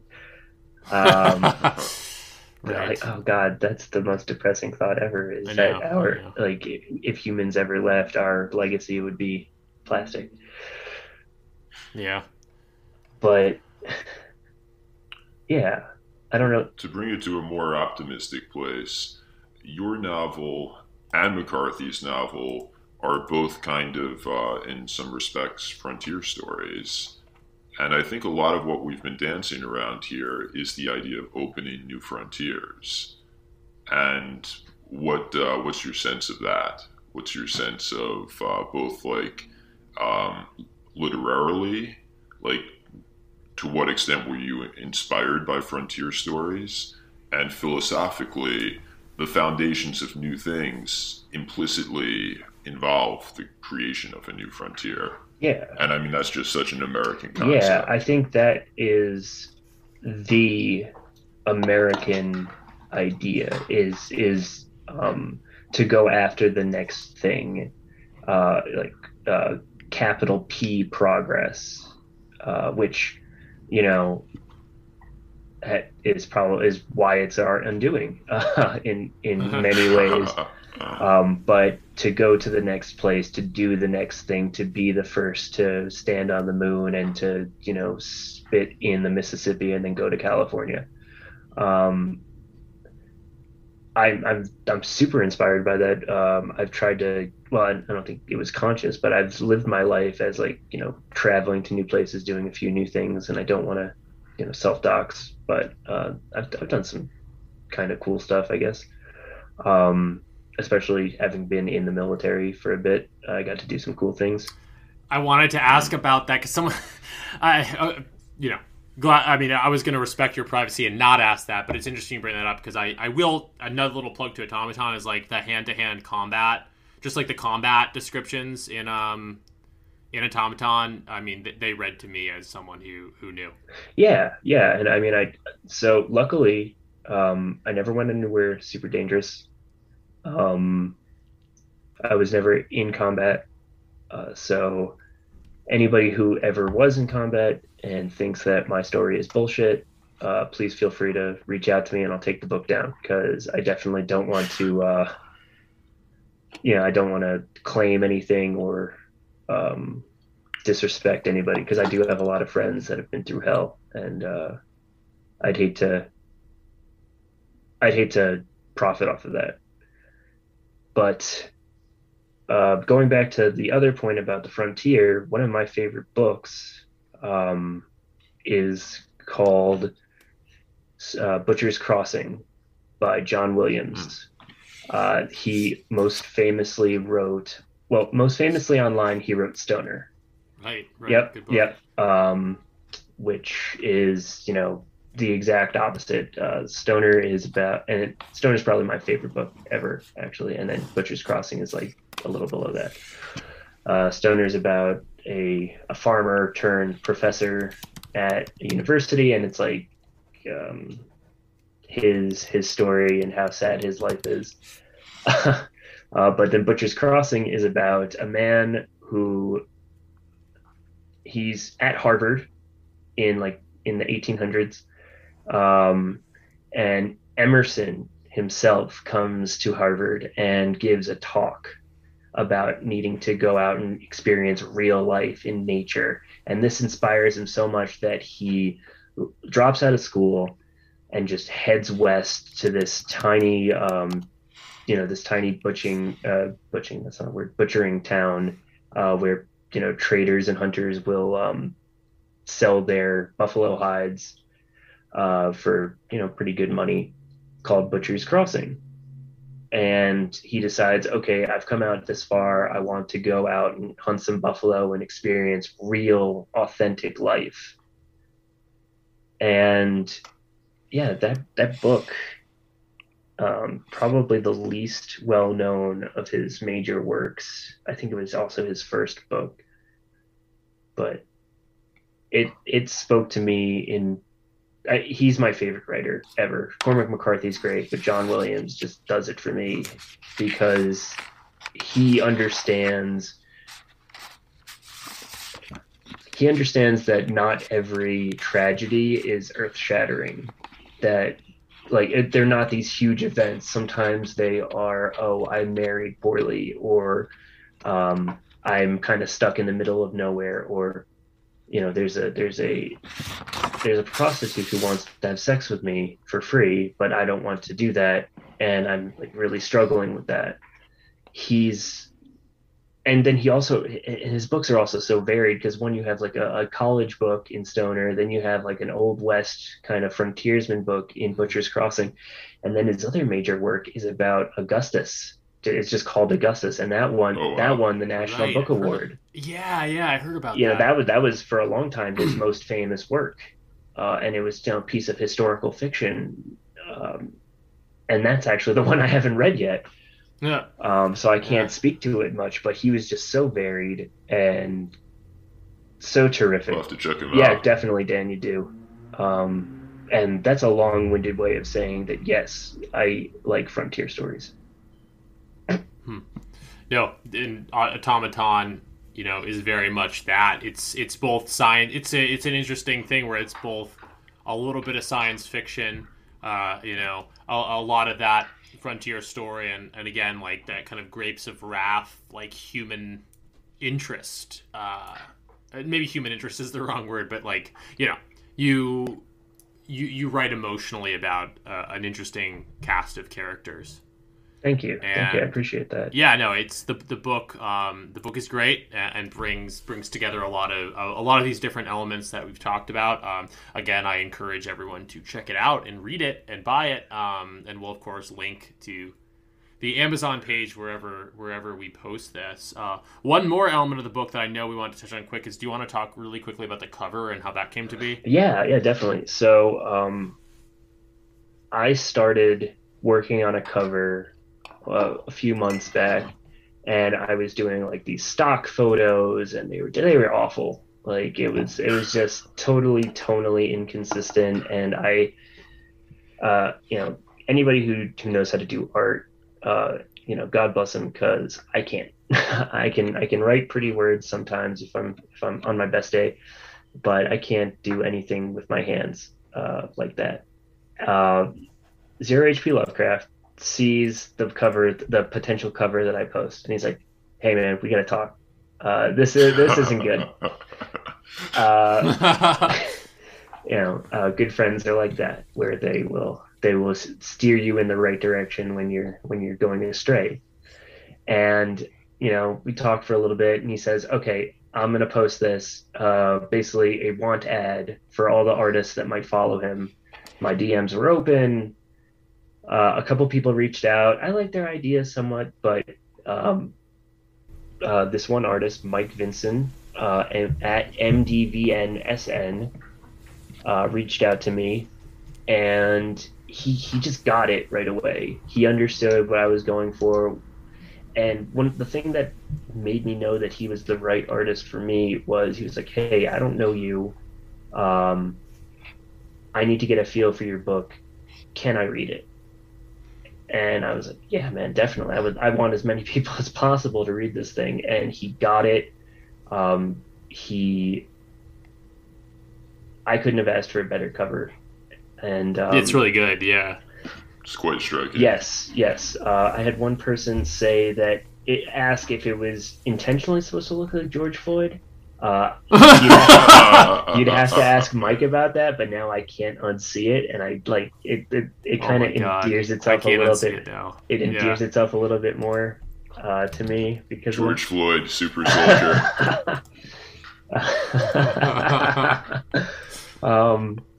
But yeah. Also, just wanted to bring up that Mike is putting out an NFT actually of the cover, a variant of the cover that looks awesome. He's doing it through Canonic, which is it's an NFT site that is also publishing books on the blockchain. That being said, a lost chapter of Automaton, an unused chapter of the book will be featured with the NFT. So if you really enjoyed my book, if you like Mike's art, there will be further details on that to come. I know he's really excited about it, and yeah, I mean, I think it's an awesome project, especially if you're into the NFT space, which awesome. I'm not as much, but that's because I'm a spiritual boomer. No, I hear you there, but yeah, no, that's amazing. People are doing interesting stuff with NFTs. I know Zero HP has to great success, and it seems I'm not in that space either. But like, I guess maybe I should try and learn more about it. But beyond that, and very interesting to me that there's going to be another chapter of Automaton release. But beyond that, TR, and this is not by way of conclusion necessarily, because we can keep talking. But what are you published stuff since Automaton? You've already published a couple more little short stories, review of my book. I think the baseball piece we talked about has even been released since Automaton. So you've been busy. Yeah. But what's next for you as a writer? What are you up to? Hopefully they announce that I won the Passage Prize. That'd be cool. No, but I submitted to that, and hopefully at least whenever that comes around, people will be able to read that story, whether it's published to their site or I put it on my Substack. I really enjoyed what I put out there for that. Cool. Billy Pratt, who you've had on the show. Yes. He is putting out an essay collection sometime this summer through Terror House. I don't know that we might need to check with him on that, whether or not that's like fully announced. I think it is. Yeah, no, I think he talked about that. Okay. I'm familiar with the project. I think I was even going to write an essay, and I think I might have missed a deadline. Yeah. So I wrote an essay for that. About the new about Star Wars: The Force Awakens, actually. Nice. And how waiting for that movie made me not want to kill myself. It's a not fun essay, but it is very much. I'm intrigued. Yeah. I think it's very, very real, and that's why you'll read it when it comes out. But I think it's very personal. Anyway, I've got a ton of ideas for stuff that I want to do after I finish this trilogy. One of them being maybe something a little bit more like young adult focused, like children's stories about Theodore Roosevelt's Rough Riders fighting cryptids like Wendigos and like all that in the National Park Service. That sounds great, to be honest. yeah. So like something that like kids would enjoy, but also has like action and good morals, stuff like that. So that's something that I've been kind of kicking around for a while. Definitely. And I've got a stack of short stories that I've either abandoned or need to rework. So hopefully I live long enough to get it all out there, because I think the ideas are there, definitely. Yeah, you got a real variety of short stories on your Substack. I just read I've actually read all of them now, which I am pleased to report. But the last one I read was this morning, was your hard-boiled detective one, which I thought was really funny. Yeah, that one I liked a lot. That one, I forget why. I wrote it in college because somebody was I'd watched The Maltese Falcon for the first time. Yeah. And then I saw it for the first time recently. Yeah, I started reading the Marlowe books, like The Big Sleep and Goodbye, My Darling, or Goodbye, My Lovelies. I forget what it's called, but like definitely that hard-boiled detective fiction and like crime noir films. And I thought, okay, what if Sam Spade lived in Brooklyn today? And what would that be like? And he treats women the way that Sam Spade treated women back then, and they're like, you can't do that, blah, blah, blah. And it's really funny. So that was Dan, as someone who lives in Brooklyn, you should check it out. I should check it out. Definitely. No, the idea of like a Sam Spade like character in Brooklyn today, that I have. Yeah. And of course, because I'm me, it has a sour ending because nobody can ever have anything nice in my world. See, that was another thing I wanted to comment earlier that reminds me, again, not speaking from a place of extensive reading in Jack London, but I'm sure you've at least heard of the story. I don't even remember what it's called off the top of my head, where it's like a warm place to sit. Or is that a Hemingway story? Am I effing this up? Like where someone like builds a fire and it causes a snowbank to fall on them? I'm not sure. That sounds... I think it's a Jack London That might story. be a Hemingway. It could very well be either story. Either way, TR, you've got a couple stories that kind of have that sort of ending, which is right, both dark and funny. I mean, so I don't know. I think people get exactly what they deserve, and it's not. It's very much like monkey's paw, like sort of ways. Right. Oh, you mean Monkey's Paw, like that horror story? Yeah. Where you wish for something and you get it, but it's not at all what you thought it would be. Yeah. I've been very fortunate in my life in that that hasn't been the case all the time, but it happens. Definitely. I did have a question. I did have a question for you guys, right? Because this is something that I think about all the time. What is your sellout shitlib book? Because I know you guys have thought about it. So what is the book that like you're going to publish under your real name because you won't get canceled, that is going to be a New York Times bestseller because it's just schlock? Mine is Alexander the Great, written as like Song of Achilles, so he's like super gay. Like it would spiritually pain me to like put that out there, but I know it would like make a lot of money. Okay, this is actually good. This is something I've always told people. I would write a musical about the Russian Revolution, and I mean, like people would love it.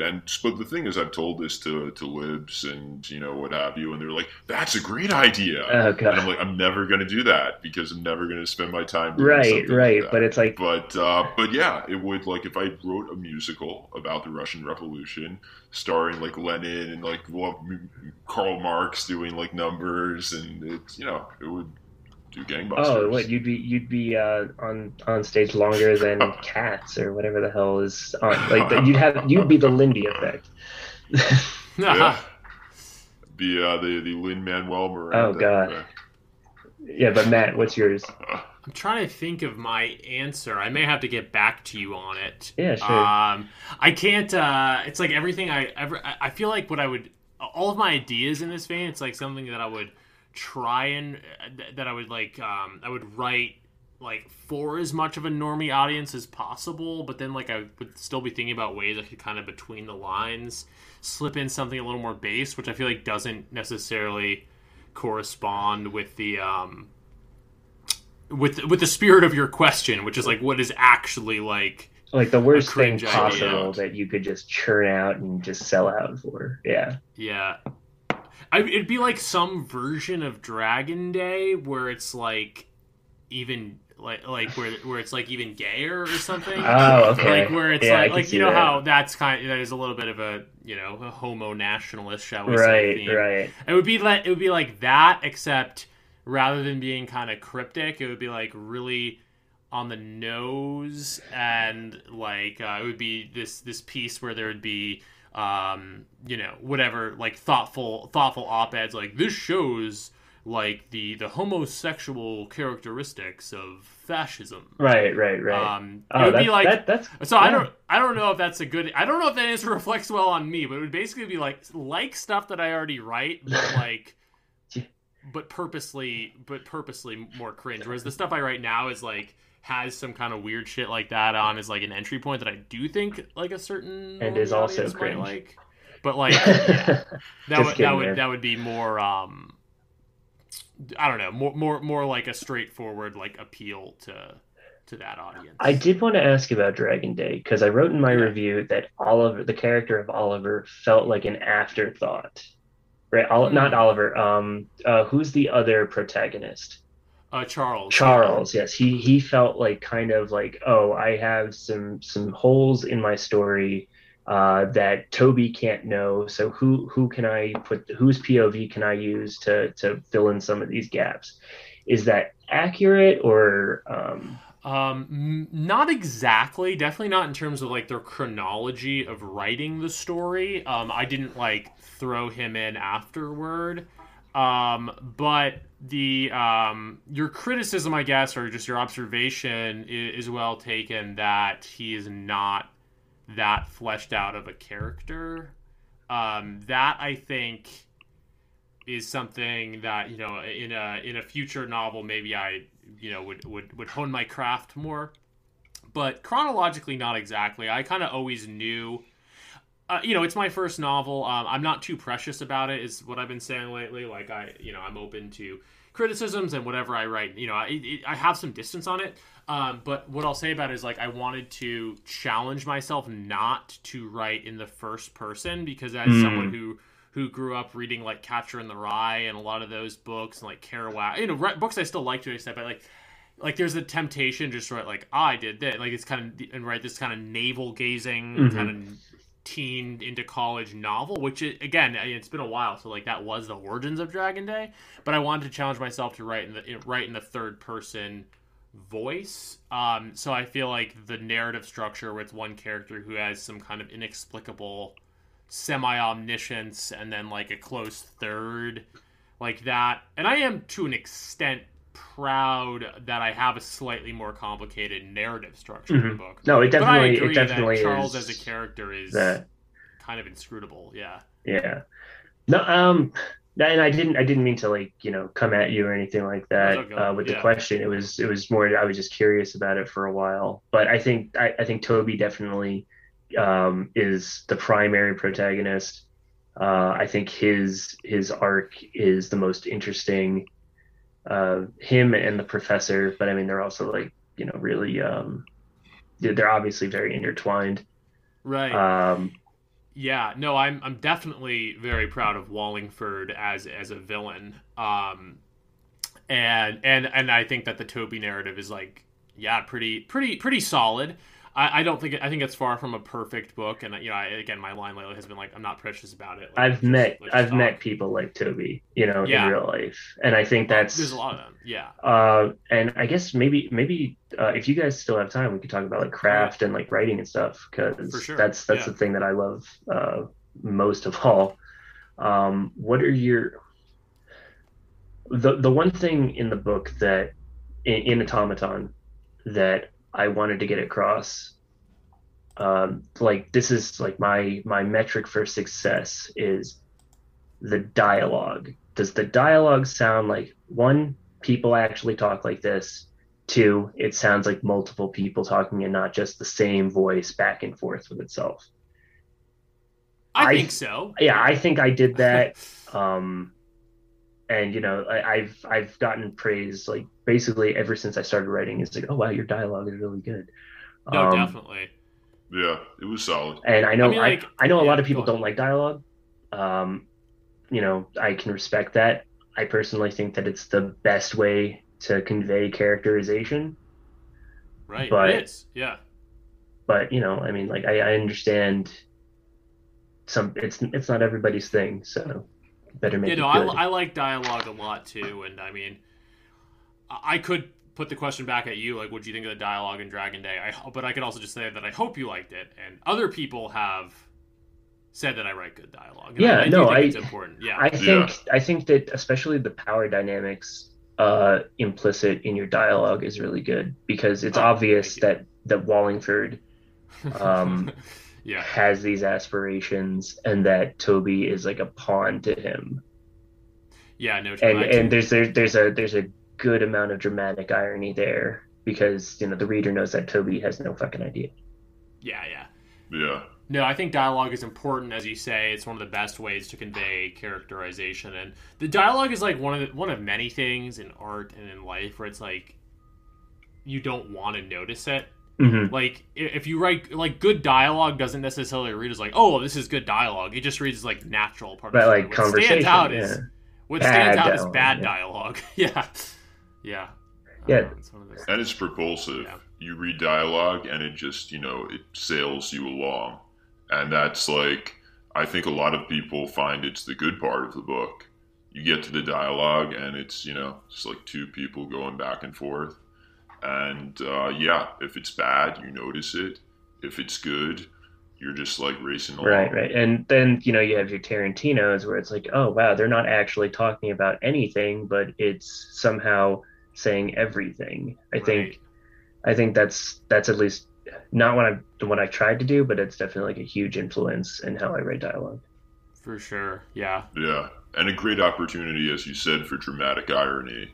So, like, if a lot is going on in a character's head, and you know what's in the character's head, and he says something that is the opposite, or that, doesn't reveal what his true intentions are, then, like, you are kind of, like, in a pact with the character. Totally. And with and so it draws the reader in.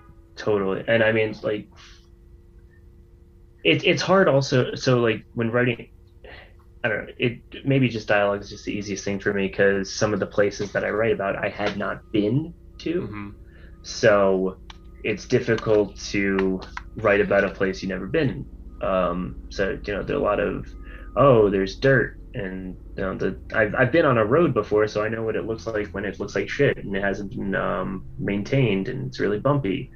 I know what wildflowers look like, so I kind of put that in there, but I'm not sure like ask me what the Ohio border looks like between Ohio and Pennsylvania. I wouldn't be able to tell you. I Google mapped it, I tried to do my best. I worked from we do have that at our fingertips now, which is kind of nice. Yeah, exactly. A mentor. Also, as someone who does know what the Ohio-Pennsylvania border looks like, it's it's not the most spectacular. Yeah. But a mentor of mine had told me of a book. Like the A standard for travel writing to a place that you've never been is this guy. I completely forget who it was and where he was writing about, but the people that he was writing about read his book, thought it was so great and so true to life that they invited him there and like made him an honorary member of their tribe. And like that's the A standard of trying to figure out a place and the people that live there. For sure. I'll have to look it up and maybe even email the guy and ask him what he was talking about, and I'll let you know. Yeah, no, I'm curious. Yeah. By the way, Dan, where's your Substack? Where are your short stories, man? Come on, I'm waiting for Nutcranker, and you gotta give me something. Put a chapter out there. Jeez. Yeah, no, I'm talking with a couple of publishers, so I don't want to put something out Right. there Okay, too cool. soon.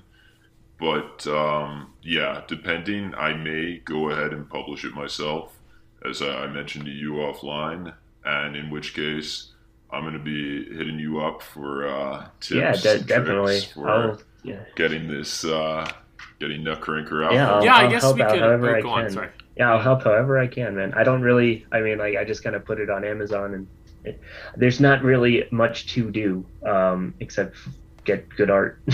Yeah, no, Amazon, it's similar to Deluge in your novel, which is perhaps ironic. And I don't want to say too much positive about Amazon, but it does seem like their publishing service is pretty fucking straightforward, which is nice. Yep. I fully realize the irony of what I'm writing about and who I'm writing it through. What are you going to do? We're all on Twitter anyway, which is Yeah. not as bad a company as Amazon, but, it's big tech. Yeah.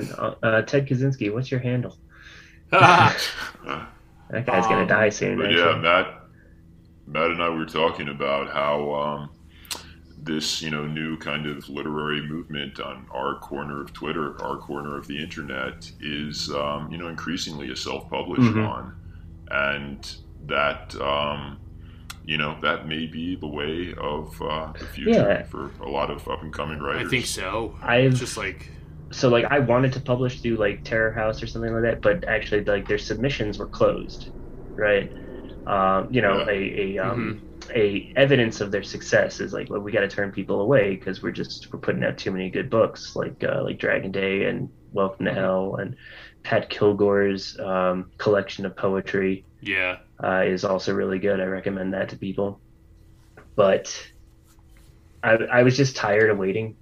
I get very impatient. I probably should have waited a little longer and done some more editing. There's definitely stuff in there that could be cleaned up, but I didn't notice that, by the way. I know somebody like fantastic. a comment like, "Oh, there's typos," but I didn't notice it. But like as Alex Jones says, sometimes like I'm kind of retarded. Like I make spelling errors. I thought your book was called Automation because like I'm like I don't know, dyslexic or something.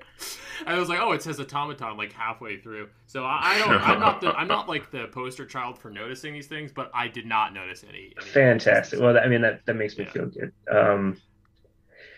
But on that note, like I totally get the not impatience. I totally get not wanting to wait because like when I published Dragon Day with Terror House, like I waited like a year after submitting it. Like there's an urge just to get it out, and I think that stuff I publish I think these small presses are great. It's a great way to get your name out there. And actually, even more so than that, I think it's a great way to build community. Totally, that's, like maybe the most important thing. There's like a lot of people I never would have met if it weren't for Terror House, and I never would have read like Billy Pratt. But also, like, I think past a certain point as a writer, like, you want your writing to be an extension of your tweeting and your Substack. You know what I mean? Like, it's something that you want to be able to just get out there. And it's always good to have editors, but, like, I think the urge to just self-publish is, like, pretty understandable. Right. Yeah. And, I mean, like, I dispensed with my delusions of grandeur long ago. So, like, I know I'm not going to be, like, world famous. Oh, my God, he wrote that book. But the fact that I can just have it out there and now it's out on the internet forever, and maybe in 100 years somebody reads it and enjoys it, I think that'd be really cool. You never know. Like I really do think, and this isn't like tooting my own horn because Dragon Day is just one tiny piece of a broader thing going on, that the stuff that we publish on our corner of the internet it's where that energy is. Like I don't know, maybe there's some other interesting like literary subcultures in the world, and it doesn't all have to be political, and obviously a lot of our stuff is kind of political, but like we have a real counterculture going, which is cool. Yeah, I think I agree, and I think the next it's funny, you guys had last things on talking about David Foster Wallace, and you were talking about how he was like the last great like writer of the Western canon, I think. Right, or like on paper, not necessarily that's our opinion, but like he's the last like like person of that stature. There hasn't been anybody else out there like that, and I think I would not be surprised. In fact, I'd probably put money on it that this section of Twitter, like this this place, because it's so free and because you can be as transgressive as you want, it's going to come from here. And hopefully they're a guest on New Right. Who's gonna? Yeah, what was that? Hopefully they're a guest on New Right. I sincerely hope so, and maybe it's UTR, but it's like who's gonna read it, who's gonna promote it, who's gonna censor it? Like, there's all these barriers of issue. Like, I don't know if there will be someone who's regarded in that Western canon anyway, but like in principle, I definitely agree. And like, to bring it back around a little bit and to tie it in with Automaton and some of the things you're talking about, like, it does have to come from that place of freedom. That new horizon, that wild, the wilds. So I could see Mike Ma, his work being that. I think it's pretty good. Yeah. Yeah. But yeah, man, I'm really excited to see what else this community puts forward. Especially, Passion's Pride was something that everybody seemed to be putting energy towards. I think we're gonna get some really good stuff out of it. I think so too, and just more stuff like Passion's Prize to kind of bring people together and get people writing, get people reading, is going to be good for kind of building the culture, shall we say?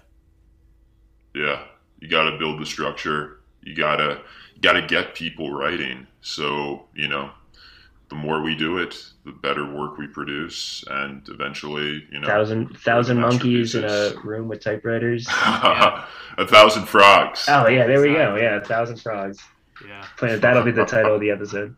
Could be. Yeah. Yeah, that should be. There you go. You guys can have that one for free. Oh, thank you.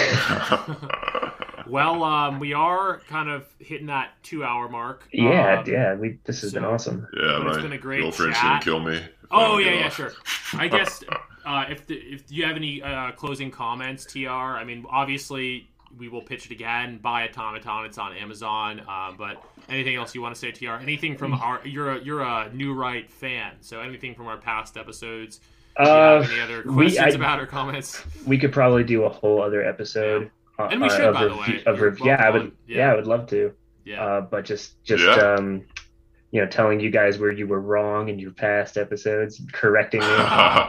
Kidding, but deep dive into New Right. I'm a big fan of you guys. I think this is. I wrote a tweet earlier in the year, like a month ago, that this podcast is gonna blow up this year. I really do think that. Yeah. And it'd be faster if we were like attractive women, but nevertheless, I'm optimistic. Well, I mean, Dan's fetching. Thank you, too. I just want to say, check out my Substack. Buy the book. If you don't want to buy it, I put it out on Kindle Unlimited. So if you have that service, you can read it without buying it. And I just want it out there. So if it ends up, on like Library Genesis, I wouldn't be mad. And my DMs are open if anybody ever wants to talk about the books or literature in general, or if you are a writer and you want something out there. I seem to have a pulse, so I can, read it, tell you what I think, and try and get some eyes on it. Amazing. Awesome. And likewise for us, as I think most of our listeners know, Dan and I are here to help boost as well. And maybe you, like TR, can come on our show. But this has been a really great chat, guys, and excited to get this one up. But I think with that, we can wrap. All right. You guys have a good one. Good having you on, TR. Yeah, thank you. Take care.